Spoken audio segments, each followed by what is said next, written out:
വലത്തേരോടുത്ത് പറയാം ഹല്ലേലൂയ. കരങ്ങൾ വീശുന്ന സന്തോഷത്തോടെ പറയാം ഹല്ലേലൂയ, ഹല്ലേലൂയ. പ്രിയമുള്ളവരെ, നമ്മൾ ദൈവവചന ശുശ്രൂഷയിലേക്ക് നമ്മൾ പ്രവേശിക്കുകയാണ്. ഇന്ന് നമുക്ക് ദൈവവചനം പങ്കുവച്ച് പ്രാർത്ഥിക്കുവാൻ വേണ്ടി ഈശോ പറഞ്ഞു വിട്ടിരിക്കുന്നത് ബഹുമാനപ്പെട്ട ഫാദർ ജെയിംസ് തെക്കഞ്ചേരിക്കുന്നൽ MCBS സഭാംഗമാണ്. കൂത്താട്ടുകുളം പുതുവേലി MCBS ഹൗസിലെ അംഗമാണ്. ഈ കാലഘട്ടങ്ങളിൽ ദൈവത്തിൻ്റെ പരിശുദ്ധാത്മാവ് അതിശക്തമായ രീതിയിൽ വചന ശുശ്രൂഷ മേഖലയിൽ ഉപയോഗിച്ചു കൊണ്ടിരിക്കുന്ന ഒരു വ്യക്തിയാണ് ബഹുമാനപ്പെട്ട ജെയിംസ് അച്ഛൻ. കഴിഞ്ഞ കാലഘട്ടങ്ങളിൽ കടന്നു പോയിട്ടുള്ള തീവ്രമായിട്ടുള്ള ദൈവാനുഭവം, ഒരു മനുഷ്യനെ ദൈവം എപ്രകാരമാണ് വെട്ടിയൊരുക്കുന്നത്, തൻ്റെ ദൗത്യം ഏൽപ്പിക്കുവാൻ ജീവിതത്തെ വലിയ വില കൊടുത്ത് കർത്താവിൻ്റെ പൗരോഹിത്യ ശുശ്രൂഷയിലേക്ക് ഉയർന്ന് ഇന്ന് അനേകർക്ക് വെളിച്ചം പകരുവാൻ ഈ കാലഘട്ടത്തിൻ്റെ ഒരു പ്രകാശ നാളമായി ദൈവമുയർത്തിയ അഭിഷിക്തനെയാണ് കർത്താവ് ഇന്ന് ഈ വചനവേദിയിലേക്ക് പറഞ്ഞു വിട്ടിരിക്കുന്നത്.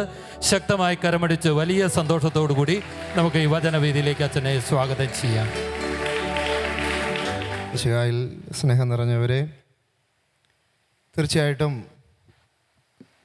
ഈ നൈറ്റ് വിജിൽ നമ്മളേറെ കാത്തിരുന്ന് പ്രാർത്ഥിച്ച് നമ്മൾ ഒന്നിച്ചുകൂടി ഈശോയെ നമ്മൾ ആരാധിക്കാനും വചനം ശ്രവിക്കാനൊക്കെ ആയിട്ട് നമ്മൾ വന്നിരിക്കുകയാണ്. ഇന്ന് ഞാൻ സംസാരിക്കാനായിട്ട് വിചിന്തനം ചെയ്യാനായിട്ട് ആഗ്രഹിക്കുന്ന ഒരു വിഷയത്തെ ആദ്യം ഞാൻ പരിചയപ്പെടുത്താം. വിഷയം എങ്ങനെയാണ്? അതായത് നമ്മൾ കണ്ടുമുട്ടുന്ന ആളുകൾ, പല രീതിയിലുള്ള ആളുകളെ കണ്ടുമുട്ടാറുണ്ട്. നമ്മൾ പ്രാർത്ഥിക്കുന്ന ആളുകൾ തന്നെ നന്നായിട്ട് പ്രാർത്ഥിക്കുന്നതോടൊപ്പം അളവില്ലാത്ത രീതിയിൽ ദൈവം അത്ഭുതങ്ങൾ പ്രവർത്തിക്കുന്നു. യാതൊരുവിധ തടസ്സങ്ങളും പ്രതിസന്ധികളും ഇല്ല. വെച്ചാൽ സാമ്പത്തികമായിട്ടും ഭൗതികമായിട്ടും എല്ലാ മേഖലകളിലും ആത്മീയമായിട്ടെല്ലാം വളരെ ഹാപ്പിയായി സന്തോഷമായിട്ട് ജീവിക്കുന്ന ഒരുപാട് ആളുകൾ. മറ്റൊരു വിഭാഗം ആളുകളെ സംബന്ധിച്ചിടത്തോളം അവർ നല്ല വിശ്വാസമൊക്കെ ഉണ്ട്, പ്രാർത്ഥിക്കുന്നുണ്ട്, എന്നാലും അങ്ങനെ അങ്ങോട്ട് വരുന്നില്ല. ചില ഇടങ്ങളിൽ അവർക്ക് ചില തകർച്ചകളും പ്രതിസന്ധികളും ഒക്കെയുള്ള ആളുകൾ രണ്ടാമതൊരു വിഭാഗം ആളുകൾ. മൂന്നാമത് ഒരു വിഭാഗം ആളുകളെ സംബന്ധിച്ചിടത്തോളം അവർ എത്ര പ്രാർത്ഥിച്ചാലും ദൈവം പ്രാർത്ഥന കേൾക്കുകയില്ല. അവരുടെ ജീവിതത്തിലൊട്ട് ദൈവമൊട്ട് ഒരത്ഭുതവും പ്രവർത്തിക്കുന്നില്ല. അവർക്കാകെപ്പാടെ ജീവിതത്തിലുള്ള പ്രതീക്ഷയേ ഇല്ല. ഒരു പ്രതീക്ഷയില്ല. ജീവിതത്തിൽ എപ്പോഴും നിരാശ, ദുഃഖം. പിന്നെ അവരെ അലട്ടുന്നത് ആത്മഹത്യാ ചിന്ത, ഏകാന്തത, വല്ലാത്ത. പക്ഷേ അവർക്ക് വിശ്വാസമുണ്ട്. അവർ വിശ്വസിക്കുന്ന ആളുകളാണ്, ഭക്തിയുള്ള ആളുകളാണ്, അവർ പ്രാർത്ഥിക്കുന്ന ആളുകളുമാണ്. അവരുടെ ആത്മീയ ജീവിതത്തെ ഞാൻ ചോദ്യം ചെയ്യുന്നില്ല. അങ്ങനെയുള്ള ഒരുപാട് ആളുകളുണ്ട്. ഞാൻ പറയുന്നത് ശരിയാണോ? ഇത് കേൾക്കുന്ന ആളുകളും ഒന്ന് ചിന്തിക്കണം. ഒരത്ഭുതം, പേരിന് എണ്ണി പറയാൻ ജീവിതത്തിൽ ഒരത്ഭുതം പോലും ദൈവം പ്രവർത്തിച്ചിട്ടില്ലാത്ത ആളുകളുണ്ട്. പക്ഷേ അവർ വലിയ പാപികളോ മോശപ്പെട്ട വഴി നടക്കുന്ന ആളുകളൊന്നുമല്ല. നല്ല ക്രിസ്ത്യാനികൾ, നല്ല വിശ്വാസികളൊക്കെയാണ്. ഞാൻ പറയുന്നത് ശരിയല്ലേ? ഇനി ഇവിടെ ഉള്ള കുറച്ച് സമയം നമ്മൾ കാണാൻ പോകുന്നത് ദൈവം ഒരത്ഭുതവും പ്രവർത്തിക്കാത്ത, നമ്മുടെ കണക്കിന് പറഞ്ഞാൽ ഇങ്ങനെ എന്താണ്, ശപിക്കപ്പെട്ട ജീവിതങ്ങൾ നമ്മൾ പറയല്ലേ അല്ലേ?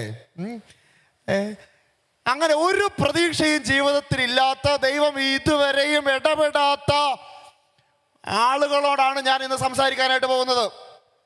അത്ഭുതം പ്രവർത്തിക്കുന്ന എല്ലാം ഉള്ളവർക്കും അവരോടല്ല. എന്നാൽ കുറച്ചൊക്കെ ദൈവം ഇടപെടുന്നു, കുറച്ചൊക്കെ സന്തോഷമായിട്ട് പോകുന്നു, അങ്ങനെയുള്ളവരോടുമല്ല. ഒരു വിധത്തിലും ഒരു പ്രതീക്ഷയില്ലാതെ നിരാശയിലും ദുഃഖത്തിലും ആത്മഹത്യാ ചിന്തയിലും സങ്കടങ്ങളിലും ജീവിക്കുന്നവരോട് ഒരു സുവിശേഷമുണ്ട്. അവരോട് ദൈവത്തിന് പറയാനായി കുറേ കാര്യങ്ങൾ ബൈബിളിൻ്റെ അകത്ത് തന്നെ ഉണ്ട്. നമ്മുടെ കുഴപ്പമെന്നറിയാവോ? നമ്മൾ ഇങ്ങനെയുള്ള കുറച്ച് ആളുകളെ മാത്രം നമ്മുടെ സെക്ഷനിൽ നമ്മളങ്ങ് മാറ്റി നിർത്തിയേക്കാണ്. ഇവർക്കെല്ലാം ഇവർ ചെയ്ത പാപത്തിൻ്റെ ബലം, അതല്ലെങ്കിൽ ഇവരുടെ കാരണവന്മാർ തെറ്റ് ചെയ്തിട്ടുണ്ട്. അതല്ലെങ്കിൽ അയലോക്കംകാർ കൂടോത്രം ചെയ്തിട്ടുണ്ട്. അതല്ലെങ്കിൽ വേറെ എന്താണ് അല്ലേ, ബന്ധനം, അങ്ങനെയുള്ള ആളുകൾ. നമ്മളെല്ലാം ഇങ്ങനെയെല്ലാം പറഞ്ഞിട്ട് കുറേ ആളുകളെ നമ്മളിങ്ങനെ എന്ത് ചെയ്തിട്ടിരിക്കുകയാണ്, മാറ്റി നിർത്തിയിട്ടിരിക്കുകയാണ്. ഇവർക്ക് ബൈബിളിൻ്റെ അകത്തൊരു സ്പേസ് ഉണ്ടോ? നമ്മുടെ പ്രസംഗിക്കുന്ന സുവിശേഷത്തിൻ്റെ അകത്ത്, ഈശോ മിശിഹ പറഞ്ഞിരിക്കുന്ന സുവിശേഷത്തിൻ്റെ അകത്ത് ഇവർക്കൊരു സ്പേസ് ഉണ്ടോ? ഇല്ല. നമ്മൾ കൊടുക്കാത്തതാണ്, ഇല്ലാത്തതല്ല. ഇനി സ്നേഹം നിറഞ്ഞവരെ, നമ്മൾ കാണാൻ കുറച്ച് സമയമെങ്കിലും നമുക്ക് ഇങ്ങനെയുള്ളവരോട് ദൈവം എന്താണ് പറയുന്നത്, ഇങ്ങനെയുള്ളവർക്കുള്ള സുവിശേഷം എന്താണ്, അത് നമ്മൾ കാണുന്ന ഉച്ചത്തിൽ പറഞ്ഞേ ഹല്ലേലൂയ. അല്പം കൂടി ഉച്ചത്തിൽ പറയാമോ? ഹല്ലേലൂയ. സങ്കീർത്തനം 23:4. സങ്കീർത്തനം 23 നമ്മളെല്ലാം വായിക്കുന്നതാണ്. അതിൻ്റെ 4-ാമത്തെ വാക്യം എന്താണെന്നറിയാമോ? ഞാൻ ചൊല്ലിത്തരാം, നിങ്ങളൊന്ന് ചൊല്ലിയാൽ മതി. കിട്ടിയോ? അതിനെന്താണ്? മരണത്തിൻ്റെ നിഴൽ വീണ താഴ്വരയിലൂടെയാണ് ഞാൻ നടക്കുന്നതെങ്കിലും അവിടുന്ന് കൂടെയുള്ളതിനാൽ ഞാൻ ചൊല്ലിത്തരാം, ഒന്നുകൂടെ ചൊല്ലിക്ക്. മരണത്തിൻ്റെ നിഴൽ വീണ താഴ്വരയിലൂടെയാണ് ഞാൻ നടക്കുന്നതെങ്കിലും അവിടുന്ന് കൂടെയുള്ളതിനാൽ ഞാൻ ഭയപ്പെടുകയില്ല. എന്ന് ചിന്തിക്കണം. എൻ്റെ യാത്ര എവിടെയാണ്? മരണത്തിൻ്റെ നിഴൽ. ശ്രദ്ധിക്കണം, മരണത്തിൻ്റെ നിഴൽ എവിടെയുണ്ട്? എൻ്റെ കൂട്ടത്തിലുണ്ട്. എൻ്റെ നിഴൽ എന്താണ്? അത് മരണത്തിൻ്റെ നിഴലാണ്. നടക്കുന്നത് എവിടെയാണ്? താഴ്വര. താഴ്വര എന്താണ്? ഒരു പ്രതീക്ഷയില്ല. ഇനി മരണം മാത്രം പ്രതീക്ഷയുള്ള ആളുകൾ, ഇങ്ങനെ നിഴൽ, മരണത്തിൻ്റെ നിഴലിൽ കഴിയുന്ന ആൾ. ഒരു വചനം എന്താണ് പറയുന്നത്? ഞാൻ ഭയപ്പെടുകയില്ല. കാരണം എന്താണ്? കർത്താവ് കൂടെയുണ്ട്. ഉച്ചത്തിൽ പറഞ്ഞേ ഹല്ലേലൂയ, ഹല്ലേലൂയ. 1-2 വചനങ്ങൾ അതുമായി ബന്ധപ്പെട്ട് തന്നെ സുവിശേഷത്തിലെ ഈശോ എന്താണ് പറയുന്നത് നമ്മൾ ചിന്തിക്കണം. നിങ്ങൾക്ക് ഇത് മുഴുവൻ കേട്ടാലേ ഇത് കിട്ടത്തുള്ളൂ. നിങ്ങൾക്ക് തെറ്റിദ്ധാരണകൾ ഉണ്ടാകാൻ സാധ്യതയുണ്ട്, ഉണ്ടാകരുത്. ആദ്യമേ തന്നെ പറഞ്ഞുകൊണ്ട് ആരംഭിക്കുകയാണ്. മത്തായിയുടെ സുവിശേഷത്തിൽ 8-ാം അധ്യായം അതിൻ്റെ 23-24 വാക്യങ്ങളിൽ, മത്തായി 8:23 തുടങ്ങിയുള്ള വചനഭാഗങ്ങളിൽ ഈശോ കൊടുങ്കാറ്റിനെ ശാന്തമാക്കുന്ന ഒരു വിവരണം നമ്മൾ കാണുന്നുണ്ട്. മത്തായി 8 ഇന്ന് നമ്മൾ മനസ്സിലാക്കണം. അതിനെ നമ്മൾ എങ്ങനെയാണ് വ്യാഖ്യാനിക്കുന്നത്? ഈശോ കൊടുങ്കാറ്റിനെ ശാന്തമാക്കുന്നു. അപ്പോൾ ഈശോ വള്ളത്തിൽ കിടന്ന് ഉറങ്ങുന്നു. ആ സമയത്ത് കൊടുങ്കാറ്റ് ശക്തമായി, തിരമാലകൾ ശക്തമായി ആഞ്ഞടിക്കുന്നു. ബാക്കി എന്താണ്? ശിഷ്യന്മാരപ്പോൾ എന്ത് ചെയ്തു? ശിഷ്യന്മാർ ഈശോയെ വിളിച്ചുണർത്തുന്നു. അപ്പോൾ ഈശോ പറയാണ് എന്ത്? ഇപ്പോൾ വിശ്വാസികളെ എന്ന് പറഞ്ഞവരെ ശാസിച്ചിട്ട് എന്ത് ചെയ്തു? കാറ്റിനെയും തിരമാലകളെ എല്ലാം ഈശോ ശാസിക്കുന്നു. ഇനി ഇവിടെ നമ്മൾ ചിന്തിക്കേണ്ട വിഷയം ഈശോ അത്ഭുതം പ്രവർത്തിച്ചതിനെ പറ്റിയല്ല. ഈശോ ഈ വള്ളത്തിൻ്റെ അകത്തുണ്ടായിരുന്നു. ശ്രദ്ധിക്കണം, ഈശോ ഈ വള്ളത്തിൻ്റെ അകത്തുണ്ടായിരുന്നിട്ടും അതിനെന്ത് സംഭവിച്ചു? കൊടുങ്കാറ്റുണ്ടായി, തിരമാല ആഞ്ഞടിച്ച് കയറി. നമ്മളിതിനെ കാണുന്ന അവർക്ക് വിശ്വാസമില്ലാത്തതുകൊണ്ട് ആ തിരമാല പരാജയപ്പെടുത്താൻ പറ്റിയില്ലെന്നുള്ളതാണ്. പക്ഷേ എന്തുകൊണ്ട് തിരമാല ഉണ്ടായി? എന്തുകൊണ്ട് ഈശോ ഉറങ്ങി? നമ്മൾ ചിന്തിക്കുന്നുണ്ടോ? എന്തുകൊണ്ട് തിരമാല ഉണ്ടായി? എന്തുകൊണ്ട് ഈശോ ഉറങ്ങി? തിരമാല എന്തുകൊണ്ടാണ് ഉണ്ടായത്? തിരമാലയുടെ കാരണം, തിരമാല പരാജയപ്പെടുത്താൻ പറ്റിയില്ലെന്നുള്ളതല്ല ഇവിടുത്തെ വിഷയം. തിരമാലയ്ക്കുള്ള കാരണം എന്തായിരുന്നു? ഈശോ ഈ വള്ളത്തിലുണ്ട്. ഈശോ ഇല്ലാതിട്ടാണ് പോട്ടെന്ന് നോക്കാം. ഈശോ ഈ വള്ളത്തിൽ ഉണ്ടായിരുന്നിട്ട് ഈ വള്ളത്തിൻ്റെ അകത്തേക്ക് തിരമാല അടിച്ചു കയറാനുണ്ടായ കാരണം എന്താണ്? പിശാചാണ്. എന്താണ്? ചെറിയൊരു പിശാചിൻ്റെ കളിയുണ്ട് അതിൻ്റെ അകത്ത്. അതെന്താണെന്നറിയാമോ? കാരണം തൊട്ടടുത്ത നിമിഷത്തിൽ ഈശോ ചെയ്യുന്നത് എന്താണെന്നറിയാമോ? അടുത്ത വചനത്തിൽ ഈശോ ലഗിയോൻ ബാധിച്ചവരെ പുറത്താക്കുകയാണ്. എല്ലാ സുവിശേഷം എടുത്ത് നോക്കിയാൽ തൊട്ടടുത്ത സംഭവം അതാണ്. അവിടെ നടക്കുന്നത് എന്താണ്? ഈ പന്നി, നിങ്ങൾക്ക് സംഭവം അറിയാവുന്നതുകൊണ്ട് അതിനെ വിവരിക്കുന്നില്ല. അതിനെല്ലാം എങ്ങോട്ടാ പറഞ്ഞു വിടുന്നത്? പന്നിക്കൂട്ടത്തിലൂടെ. ഈ പന്നികളെല്ലാം എങ്ങോട്ട് പോയാ ചാകുന്നേ? കിടക്കാൻ തൂക്കായിരുന്നു. എവിടെ പോയി പൊങ്ങിച്ചത്തു? കടലിൽ. ഇത് ആർക്കറിയാം? ഈശോ ഈ കടലിലൂടെ തന്നെയാണ് വരുന്നത്. ഈശോ പോകുന്നത് പിശാചിനെ ബഹിഷ്കരിക്കാനാണ്. അപ്പൊ എന്ത് ചെയ്തു? ഈ പിശാച് എന്ത് ചെയ്തു? ഈശോയുടെ വഴി എന്ത് ചെയ്തു? തടസ്സപ്പെടുത്തി. അതുകൊണ്ടാണ് എന്ത് ചെയ്തേ ഈ പ്രശ്നം ഉണ്ടായത്. യെസ്. അതായത് സ്നേഹം നിറഞ്ഞവരെ, നമ്മളിതിനെ ചിന്തിക്കേണ്ടത് ഇങ്ങനെയാണ്. ഈശോ ജീവിതത്തിലുണ്ടെങ്കിലും ചിലപ്പോൾ എന്ത് സംഭവിക്കാം? ജീവിതത്തിൽ തിരമാല ഉണ്ടാവാം, ജീവിതത്തിൽ പ്രതിസന്ധികൾ ഉണ്ടാവാം. എല്ലാത്തിനെയും കയറ്റി നമ്മളൊരു ലേബലിൽ മാറ്റിവെക്കരുത്.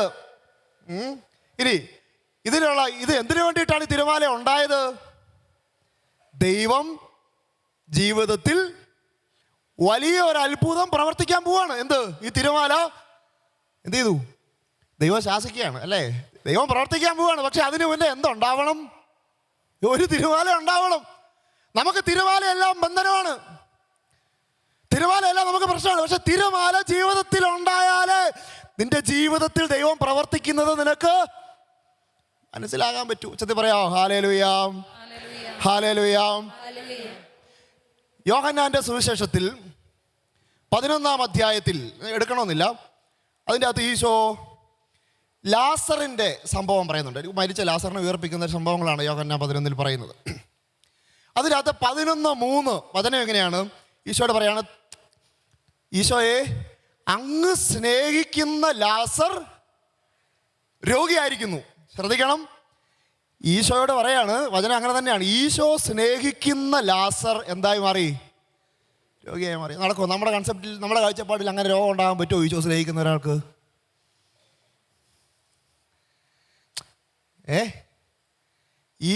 ഈശോയെ സ്നേഹിക്കുന്നു എന്നല്ല പറഞ്ഞേ. ഈശോ ഇങ്ങോട്ട് സ്നേഹിക്കുന്നത്, അവരെങ്ങനെ കൂട്ടാണ്. പക്ഷെ എന്ത് സംഭവിച്ചു? ഈ പറയുന്ന ആൾക്ക് രോഗം. അടുത്തെന്താണ്? ആള് മരിച്ചു, 4 ദിവസമായി, അഴുകി. ആരാണ്? ഈശോ സ്നേഹിക്കുന്ന ഒരാൾ. സ്നേഹം നിറഞ്ഞവരെ, ഈശോ എന്നെ സ്നേഹിക്കുന്നുണ്ട് എന്നതിൻ്റെ പേരിൽ എൻ്റെ ജീവിതത്തിൽ ഒരു തകർച്ചയും ഒരു രോഗവും ഉണ്ടാകാൻ പാടില്ല എന്ന് പറയാൻ പറ്റുമോ? ഇല്ല. യോഹന്നാന്റെ സുവിശേഷം 9-ാം അധ്യായം 2-ാം വചനത്തിൽ ഒരാളെ, ജന്മനാ അന്ധനായ ഒരാളെ കൊണ്ടുവരുന്നുണ്ട്. ജന്മനാ അന്ധൻ. അപ്പോൾ ആളുകളൊന്നും ചോദിക്കുകയാണ്, നമ്മുടെ അതേ ചിന്താഗതികളുള്ള കുറച്ച് ആളുകൾ അവിടെ ഉണ്ടായിരുന്നു.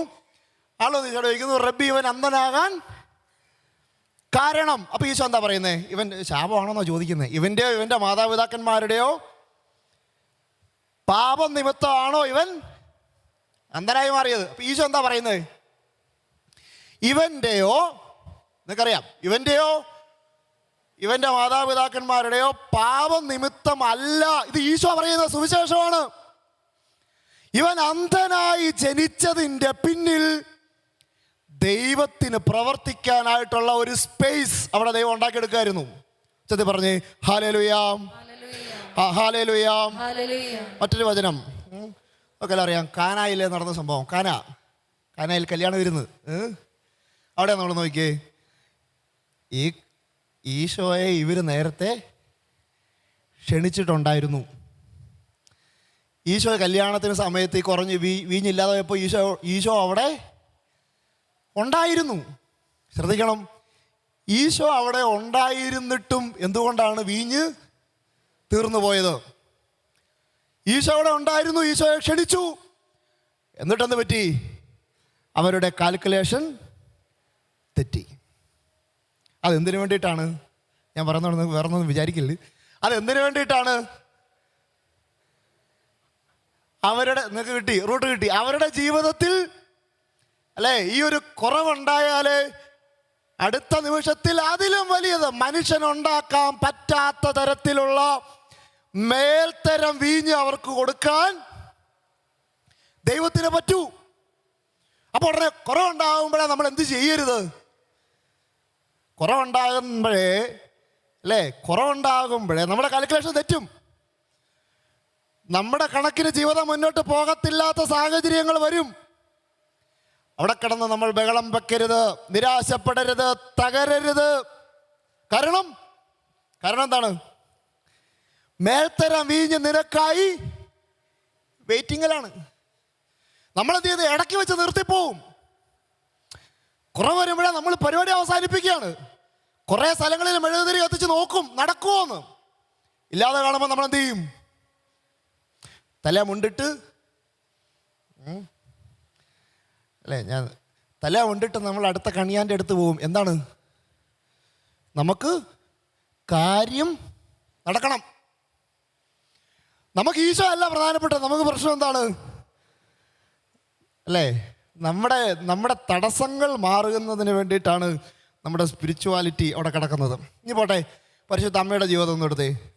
പരിശുദ്ധ അമ്മയുടെ ജീവിതത്തിൽ കാര്യം സാക്ഷാൽ സർവശക്തനായ ദൈവമാണ് പരിശുദ്ധ അമ്മയുടെ വയറ്റിൽ ഇരിക്കുന്നത്. അതാർക്കറിയാം? മാതാവിനറിയാം. പക്ഷെ എന്നിട്ട് നോക്കി, മാതാവിൻ്റെ ജീവിതത്തിൽ മുഴുവൻ ഓട്ടമാണ് അല്ലേ? അവിടെ എടുക്കുന്നു, ഇങ്ങോട്ട് ചെല്ലുന്നു. ഇവിടെ ചെന്ന് കഴിയുമ്പോൾ അവിടെ കൊച്ചിന് പ്രസവിക്കാൻ റൂമില്ല, വീടില്ല. പിന്നെ എവിടെ പോകുന്നു? കാലിത്തൊഴുത്തിൽ പോകുന്നു. പിന്നെ ഓട്ടാണ് അല്ലേ? അവിടെ നിന്ന് കൊല്ലാൻ വരുന്നു. അന്നേരം പിന്നെ യൗസേപ്പ് പിതാവിന് മാലാഖ പ്രത്യക്ഷപ്പെടുന്നു. പിന്നെ ഇവിടെ വരുന്നു. അവസാനം ഇങ്ങനെ ഓട്ടോ കുരിശിൻ്റെ ചുവട് വരെ പരിശുദ്ധ അമ്മ ഓടി. പരിശുദ്ധ അമ്മയ്ക്ക് നമ്മുടെ കണക്കിന് ചിന്തിക്കുക, ഇങ്ങനെ ചിന്തിക്കുക, എൻ്റെ അകത്താരാ? ദൈവം. ഈ ദൈവം ആരാണ്? പഴയ നിയമത്തിലെ ദൈവം, ചെങ്കടൽ വിഭജിച്ചവൻ, ജെറിക്കോ തകർത്തവൻ, അടിമത്തത്തിൽ നിന്ന് വിമോചനം തന്ന സർവശക്തൻ. ഈ ദൈവമാണ് എൻ്റെ അകത്തിരിക്കുന്നതെങ്കിൽ ഞാൻ വീടില്ലാത്തതുകൊണ്ട് ഓടണോ? ഓടണോ? അതാണ് സ്നേഹം നിറഞ്ഞവരെ. അതായത് ചില ഓട്ടങ്ങൾ നമ്മുടെ പ്രശ്നം എന്താ പറയുക? നമ്മൾ ഈശോ, ഇപ്പം നമ്മളാണെങ്കിൽ പരിശുദ്ധ നമ്മുടെ സ്ഥാനത്ത് ഈ ഈശോയെ ഉപയോഗിച്ചുകൊണ്ട് എങ്ങനെ ഇരിക്കുന്ന ഈശോയെ ഉപയോഗിച്ചുകൊണ്ട് എങ്ങനെ പ്രശ്നങ്ങൾ പരിഹരിക്കാമെന്ന് നമ്മൾ ചിന്തിക്കും അല്ലേ? പക്ഷേ നമ്മൾ ഈശോയ്ക്ക് എന്ത് കൊടുക്കുന്നു എന്നുള്ളതാണ് പ്രധാനപ്പെട്ട. ഈശോയിൽ നിന്ന് ഇങ്ങോട്ട് തന്നെ ഊറ്റിയെടുക്കാം എന്നുള്ളതല്ല, മറിച്ച് എൻ്റെ ജീവിതം കൊണ്ട് ഈശോയ്ക്ക് എന്ത് കൊടുക്കാം എന്നുള്ളതാണ് ക്രിസ്തീയ ജീവിതം എന്ന് പറയുന്നത്. ഉച്ചത്തിൽ പറയാമോ? ഹല്ലേലൂയാ, ഹല്ലേലൂയാ.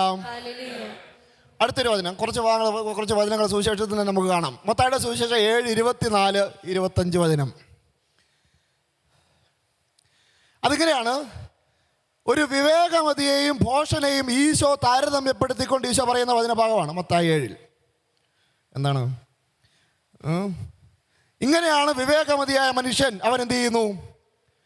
എൻ്റെ വചനം കേൾക്കുകയും അതനുസരിക്കുകയും ചെയ്യുന്നവനാണ് വിവേകമതിയായ മനുഷ്യൻ. എന്നിട്ട് പറയാണ്, കാറ്റൂതി വെള്ളപ്പൊക്കം ഉണ്ടായി, അത് ഭവനത്തിൽ മേൽ ആഞ്ഞടിച്ചു, അത് വീണില്ല. അടുത്ത ഈശോ പറയുന്നത് എന്താണ്? ഭോഷൻ, മണൽപ്പുറത്ത് ഭവനം പണിത ഭോഷൻ, അവൻ എന്ത് ചെയ്തു?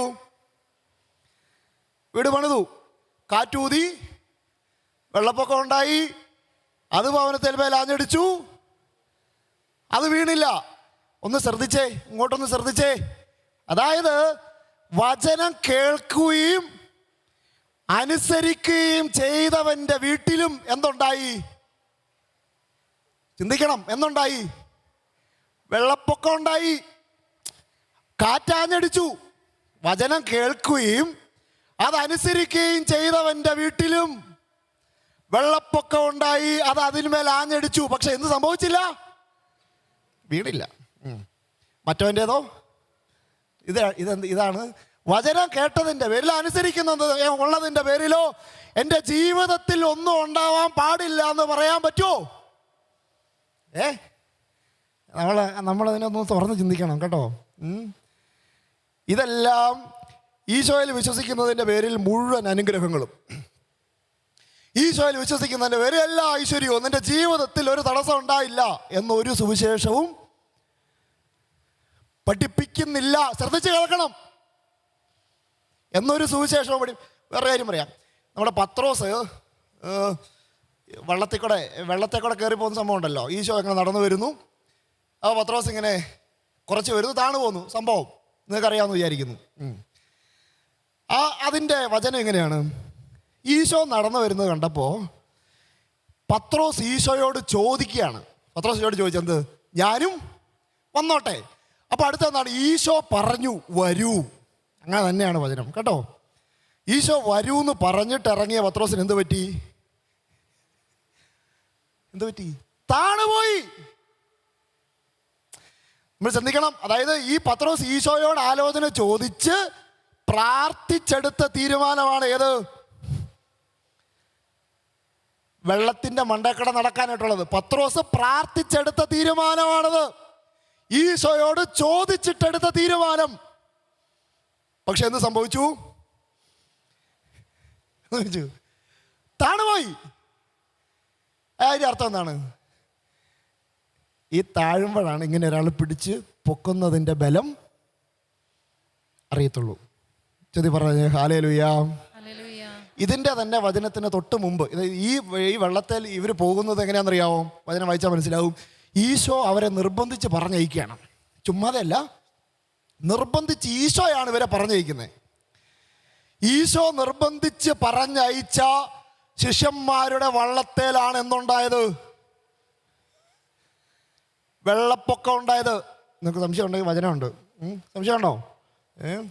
മത്തായിയുടെ സുവിശേഷം 14 അതിൻ്റെ 22 തുടങ്ങിയുള്ള വചനഭാഗമാണ്. ഈശോ നിർബന്ധിച്ച് പറഞ്ഞയക്കുകയാണ്, നിങ്ങൾ പോ. എന്നിട്ട് ഈശോ പറഞ്ഞയച്ച വള്ളത്തെ പോയപ്പോഴാണ് ഇവർക്ക് എന്തുണ്ടായത്? ഞാൻ പറഞ്ഞു നിങ്ങൾക്ക് സംശയം ഉണ്ട്, തെറ്റിദ്ധാരണ ഉണ്ടാകരുത്. ഞാനിതെല്ലാം പറയുന്നത് കേൾക്കുമ്പോൾ മുഴുവൻ കേട്ട് കഴിഞ്ഞത് കേട്ടു. ചെത്തി പറഞ്ഞേ ഹല്ലേലൂയ, ഹല്ലേലൂയ. മത്തായിയുടെ സുവിശേഷം 14:22 അതാണ്. ഈശോ നിർബന്ധിച്ച് അവരെ പറഞ്ഞയച്ചു. അവർ ഈശോയുടെ വാക്ക് കേട്ടനുസരിച്ച് പോയതാണ്.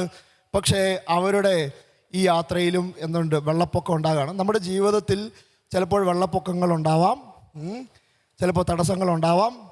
ഇതെല്ലാ പ്രതിസന്ധികൾക്കും കാരണം ചില കാരണങ്ങൾ മാത്രമാണെന്ന് നമ്മൾ, എല്ലാ രോഗങ്ങളും എല്ലാ തകർച്ചകളും ബന്ധനങ്ങളല്ല. ശ്രദ്ധിച്ച് കേൾക്കണം. എല്ലാ രോഗങ്ങളും എല്ലാ തകർച്ചകളും എല്ലാ പരാജയങ്ങളും ശാപങ്ങളല്ല. എല്ലാ സഹനങ്ങളും തിന്മയുടെ ഫലമല്ല. എല്ലാ തകർച്ചകളും നിന്റെ ജീവിതത്തിൽ പിശാച് പ്രവർത്തിക്കുന്നതല്ല. നമ്മൾ അങ്ങനെയാണ് തലയ്ക്കകത്ത് കയറ്റി വെച്ചിരിക്കുന്നത്. സ്നേഹം നിറഞ്ഞവരെ, അത് മാറ്റണം. കാരണം എന്താണ്? അങ്ങനെ അല്ല അല്ല അല്ല എന്ന് ഞാൻ ആവർത്തിച്ച് പറഞ്ഞത്. അങ്ങനെയാണെന്നുണ്ടെങ്കിൽ ഈശോ പറഞ്ഞ കുറേ സുവിശേഷങ്ങളെ, വചനങ്ങളെ നമ്മൾ തിരുത്തേണ്ടി വരും. ഈശോ പറഞ്ഞ ചില വചനഭാഗങ്ങളെ നമ്മൾ മാറ്റി എഴുതേണ്ടി വരും. ഏതാണ്? ലൂക്ക 9:23 ഈശോ എന്ത് പറഞ്ഞു? അവൻ എല്ലാവരോടുമായി പറഞ്ഞു, ആരെങ്കിലും എന്നെ അനുഗമിക്കാൻ ആഗ്രഹിക്കുന്നുണ്ടെങ്കിൽ അവൻ എന്ത് ചെയ്യണം? തന്നെ പരിത്യജിച്ച് സ്വന്തം. ഈ വചനത്തെ നമ്മൾ എങ്ങനെ വ്യാഖ്യാനിക്കും? ആരെങ്കിലും എന്നെ അനുഗമിക്കാനായിട്ട് ആഗ്രഹിക്കുന്നുണ്ടെങ്കിൽ ഈശോയെ അനുഗമിക്കാൻ, അത്ഭുതം കിട്ടാൻ വേണ്ടിയിട്ടല്ല കേട്ടോ, അത്ഭുതം കിട്ടാൻ വേണ്ടിയിട്ടല്ല, അനുഗമിക്കാൻ. ഇത് രണ്ട് വിശ്വാസത്തിലാണ് പറയുന്നത്. അല്ലെ, വിശ്വസിച്ചാൽ അത്ഭുതം കിട്ടുമെന്ന് നമ്മൾ പറയും അല്ലേ? വിശ്വസിച്ചാൽ അത്ഭുതം കിട്ടുമെന്ന് പറയും, ശരിയാണ്. പക്ഷേ വിശ്വസിച്ചാൽ അടുത്തൊരു തലമുറയുണ്ട്, വിശ്വസിച്ചാൽ രക്ഷ കിട്ടുമെന്നും പറയും. വിശ്വസിച്ചാൽ അത്ഭുതം കിട്ടുമെന്നും നമ്മൾ പറയും, വിശ്വസിച്ചാൽ നീ രക്ഷിക്കപ്പെടും എന്നും പറയും. ഇത് തമ്മിലുള്ള വ്യത്യാസം എന്താണ്? ഈ രണ്ട് വിശ്വാസവും തമ്മിൽ വ്യത്യാസം ഉണ്ട്, അത് നമ്മൾ മനസ്സിലാക്കണം. ഇത് തമ്മിലുള്ള വ്യത്യാസം എന്താണ്? 10 കുഷ്ഠരോഗികളുടെ സംഭവം ഉണ്ട് അല്ലേ? 10 കുഷ്ഠരോഗികളിൽ 9 പേർ വിശ്വസിച്ച് സൗഖ്യം പ്രാപിച്ചു. ഒരാൾ വിശ്വസിച്ച് എന്ത് പ്രാപിച്ചു? രക്ഷ. സ്നേഹം നിറഞ്ഞവരെ, ശ്രദ്ധിച്ച് കേൾക്കണേ. ഈശോ മനുഷ്യാവതാരം ചെയ്തത് അത്ഭുതം പ്രവർത്തിക്കാനല്ല. ഈശോ ഈ ഭൂമിയിൽ വന്നത്, പാടുപീഠ സഹിച്ചുദ്ധാരം ചെയ്തത് എൻ്റെ ജീവിതത്തിൻ്റെ താൽക്കാലിക പ്രശ്നങ്ങൾക്ക് ഉത്തരം തരുന്നതിന് വേണ്ടിയിട്ട് മാത്രമല്ല. എന്തിനു വേണ്ടിയിട്ടാണ്? പറയാവോ? എന്തിനു വേണ്ടിയിട്ടാ? നിങ്ങളുടെ എല്ലാം പോയോ? എന്തിനു വേണ്ടിയിട്ടാണ്? എനിക്ക് രക്ഷ തരാൻ. ആ അത്ഭുതം കിട്ടിയില്ല എന്നതിൻ്റെ പേരിൽ നമ്മളാരും വിഷമിക്കേണ്ട. അവർക്ക് വേണ്ടിയിട്ടാണ് ഈ വചനം മുഴുവൻ പറയുന്നത്. ഒരു ജീവിതത്തിൽ പ്രാർത്ഥിച്ചിട്ട് ദൈവം ഇടപെടുന്നില്ല എങ്കിൽ ഒരു വചനം എടുത്തോ. 2 കൊരിന്തോസ് 4 അത് എടുത്തോ കേട്ടോ. 2 കൊരിന്തോസ് 4 8 തൊട്ട് 9 വരെ. 8-9. 2 കൊരിന്തോസ് 4 8-9 വചനം. ഞങ്ങൾ എല്ലാവിധത്തിലും ഞെരുക്കപ്പെടുന്നു, ആ. എങ്കിലും തകർക്കപ്പെടുന്നില്ല. വിഷമിപ്പിക്കപ്പെടുന്നു, എങ്കിലും ഭഗ്നാശരാകുന്നില്ല. പീഡിപ്പിക്കപ്പെടുന്നു, എങ്കിലും പരിത്യക്തരാകുന്നില്ല. അടിച്ചു വീഴ്ത്തപ്പെടുന്നു, എങ്കിലും നശിപ്പിക്കപ്പെടുന്നില്ല. കേട്ടോ? ശ്രദ്ധിച്ച് കേട്ടോ? എന്താണ് വചനം? ഞങ്ങൾ എല്ലാ വിധത്തിലും ഞെരുക്കപ്പെടുന്നു, എങ്കിലും തകർക്കപ്പെടുന്നില്ല. ഞങ്ങൾ എല്ലാ വിധത്തിലും വിഷമിപ്പിക്കപ്പെടുന്നു, പക്ഷേ ഞങ്ങൾ ഭഗ്നാശരാകുന്നില്ല. പീഡിപ്പിക്കപ്പെടുന്നു, എങ്കിലും നിങ്ങൾക്കിത് കേൾക്കാൻ അത്ര എളുപ്പമുള്ള ഇഷ്ടമുള്ള വചനഭാഗമല്ല. എങ്കിലും പരിത്യക്തരാകുന്നില്ല. അടിച്ചു വീഴ്ത്തപ്പെടും. ശ്രദ്ധിച്ച് കേൾക്കണം.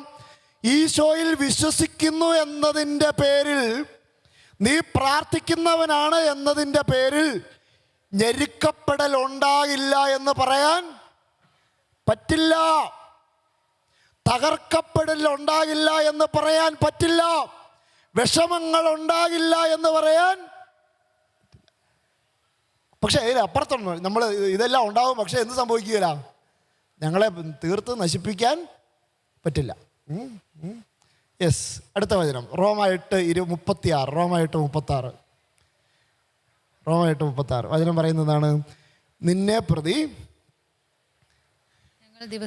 ഞങ്ങൾ ദിവസം മുഴുവൻ വധിക്കപ്പെടുന്നു, കൊലയ്ക്കുള്ള ആടുകളെ പോലെ കരുതപ്പെടുകയും ചെയ്യുന്നു. ഞങ്ങൾ എല്ലാ ദിവസവും എന്തായി മാറുകയാണ്? കൊലയ്ക്കുള്ള ആടിനെ പോലെ കരുതപ്പെടും. എന്ന് വെച്ചാൽ ഇവരെ കൊല്ലാനായിട്ട് എന്തെങ്കിലും മാർഗമുണ്ടോയെന്ന് നമ്മളെങ്ങനെ അന്വേഷിച്ചുകൊണ്ടിരിക്കുകയാണ്. എന്ന് വെച്ചാൽ എല്ലാ വീടുകളും ശ്രദ്ധിച്ചോ, ഒരു ഒരു ഒരു ഒരു ബലിയാട് പോലെ ഒരാൾ ഉണ്ടാവും. കൊലയ്ക്കുള്ള ആടിനെ പോലെ എല്ലാ വിധത്തിലും സഹനങ്ങൾ മാത്രമുള്ള ചില ആളുകളുണ്ടാവും. സ്നേഹമുള്ളവർ, അവരോടായിട്ടാണ് ഞാനിത് പറയുന്നത്. ഇതിൻ്റെ അകത്ത് ശ്രദ്ധിച്ച് കേൾക്കണം. നിന്റെ ജീവിതത്തിൽ തുടർക്കഥ എന്ന വണ്ണം നിരാശയും തകർച്ചയും രോഗവും കഷ്ടപ്പാടും ആണെങ്കിൽ ഇതിൻ്റെ അകത്ത് വലിയ ഒരു ദൈവിക പദ്ധതിയുണ്ട്. ഈ അത്ഭുതം കിട്ടാനോ രോഗശാന്തി കിട്ടാനോ വേണ്ടിയിട്ടല്ല നമ്മൾ പ്രാർത്ഥിക്കേണ്ടത്, മറിച്ച് ഈ സഹനങ്ങളുടെ നടുവിൽ ഈശോയെ സ്നേഹിക്കാൻ നമുക്ക് ആദിമ ക്രൈസ്തവ സമൂഹത്തിൻ്റെ ചൈതന്യം അത് വേണം. ആദിമ ക്രൈസ്തവ സമൂഹത്തിന് എന്താ സംഭവിച്ചേ? ഈശോയ്ക്ക് വേണ്ടിയിട്ട് അവരെന്ത് ചെയ്തു? മനഃപൂർവ്വം അറിഞ്ഞുകൊണ്ട് തന്നെ തീക്കകത്തോട്ട് ചാടി നിന്ന് കത്തി. നമ്മൾ ഈ പരിശുദ്ധാത്മാവ് തീയായി വരണം എന്നൊക്കെ പറഞ്ഞ് പ്രാർത്ഥിക്കൂല്ലേ?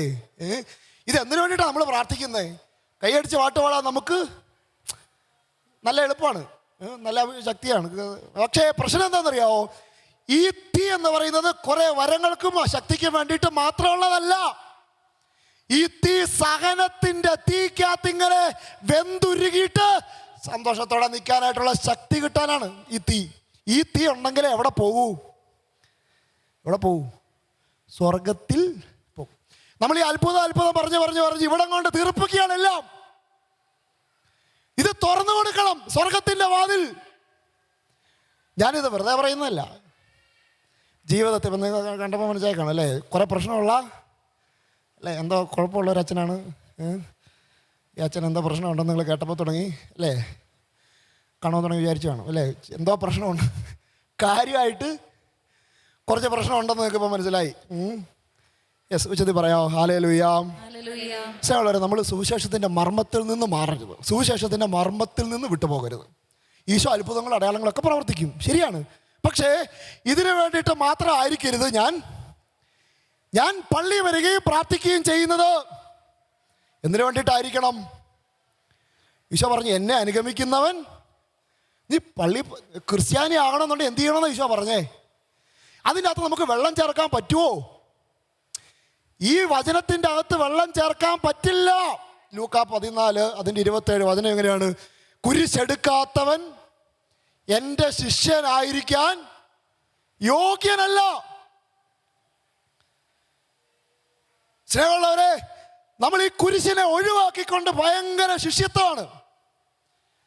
കുരിശിനെ ഒഴിവാക്കിക്കൊണ്ടൊരു ക്രിസ്തീയതയല്ല. അതിനകത്ത് ഈശോ ഇല്ല. കാരണം നമ്മുടെ ഈശോ കുരിശിൽ മരിച്ചവനാണ്. ആ ഈശോ തന്നെ പറഞ്ഞു, നിങ്ങൾ കുരിശേറ്റെടുത്ത് എന്നെ അനുഗമിക്കണം. അങ്ങനെയാണെന്നുണ്ടെങ്കിൽ ആ ഈശോയോട് ചോദിച്ചിട്ട് നമ്മൾ ഈ ഉള്ള കുരിശെല്ലാം ഒഴിവാക്കിക്കൊണ്ട് പോയാലോ? കുരിശ് എന്ത് തരുന്നു? എന്ത് തരുന്നു?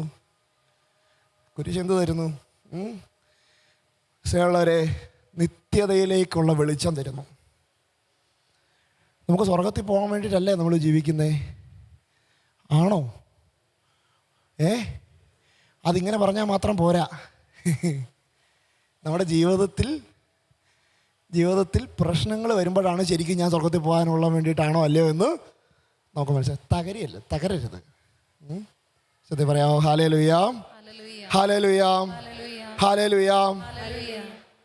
1-2 വചനങ്ങൾ കൂടി തന്നുകൊണ്ട് തരാം. അതായത് കൊരിന്ത്യർക്ക് എഴുതിയ ലേഖനം 1 അധ്യായം 22. 1 കൊരിന്ത്യർ 1 അധ്യായം 22 വചനം. അതെന്താണ്? യഹൂദർ അടയാളം ആവശ്യപ്പെടുന്നു, ഗ്രീക്കുകാർ വിജ്ഞാനം അന്വേഷിക്കുന്നു. ഞങ്ങളാകട്ടെ യഹൂദർക്ക് ഇടർച്ചയും വിജാതിയർക്ക് ഭോഷത്വവുമായ ക്രൂശിക്കപ്പെട്ട ക്രിസ്തുവിനെ പ്രസംഗിക്കുന്നു. ശ്രദ്ധിക്കണം, യഹൂദർ എന്താ അന്വേഷിക്കുന്നത്? അടയാളം. ഫരിസേർ ഈശോയുടെ അടുത്ത് വന്നിട്ട് എന്താ ചോദിച്ചത്? ഫരിസേർ ഈശോയെ പരീക്ഷിക്കാൻ വേണ്ടി വന്നിട്ട് പലതവണ ചോദിക്കുന്നുണ്ട്, എന്ത്? നീ ഒരു അടയാളം. അവരന്വേഷിക്കുന്നത് ഈശോയിൽ നിന്നുള്ള അടയാളം. ഗ്രീക്കുകാർ വിജ്ഞാനം. പക്ഷെ ഞങ്ങൾ പാവപ്പെട്ട ശിഷ്യന്മാരെന്താ ചെയ്തേ? ക്രൂശിക്കപ്പെട്ട ക്രിസ്തുവിനെ പ്രസംഗിക്കുന്നു. യോഹന്നാന്റെ സുവിശേഷം 2:23 ഈ വചനം എങ്ങനെയാണ്? ഈശോ, നിങ്ങൾ ശ്രദ്ധിച്ച് കേൾക്കണേ, ഈശോ പ്രവർത്തിച്ച അടയാളങ്ങൾ കണ്ട് ഒരുപാട് ആളുകൾ ഈശോയിൽ വിശ്വസിച്ചു എന്ന് വചനം പറയുന്നുണ്ട്. അപ്പോൾ അടയാളം എന്തിനു വേണ്ടിയിട്ടാണ്? ഈശോയിൽ വിശ്വസിക്കാൻ. യോഹന്നാൻ 2 കിട്ടിയോ? 23. അവൻ ജെറുസലേമിലായിരുന്നപ്പോൾ പ്രവർത്തിച്ച അടയാളങ്ങൾ കണ്ട് ഒരുപാട് ആളുകൾ ഈശോയിൽ വിശ്വസിച്ചു. പക്ഷേ രണ്ടാമത്തെ വചനമുണ്ട്, അതിൻ്റെ തൊട്ടടുത്ത വചനം. അതെന്താണെന്നറിയാവോ? ഈശോയാകട്ടെ അവരെ വിശ്വസിച്ചില്ല. അതിന് കാരണം അതിൻ്റെ തൊട്ടടുത്തവന് പറയുന്നത്, അതിൻ്റെ കാരണം പറയുന്നുണ്ട്. എന്താണ്? അവരുടെ ഉള്ളിലുള്ളത് അവൻ അറിഞ്ഞിരുന്നു. കാരണം എന്താണ്? അവർ ഈ അടയാളം കാണാൻ വേണ്ടിയിട്ട് മാത്രമാണ് ഈശോയുടെ പിന്നാലെ പൊക്കൊണ്ടിരുന്നത്. ഈ അടയാളം ഉള്ളിടത്ത് ആൾക്കൂട്ടം ഉണ്ടാവും. അടയാളമുള്ളിടത്ത് ആൾക്കൂട്ടം ഉണ്ടാവും.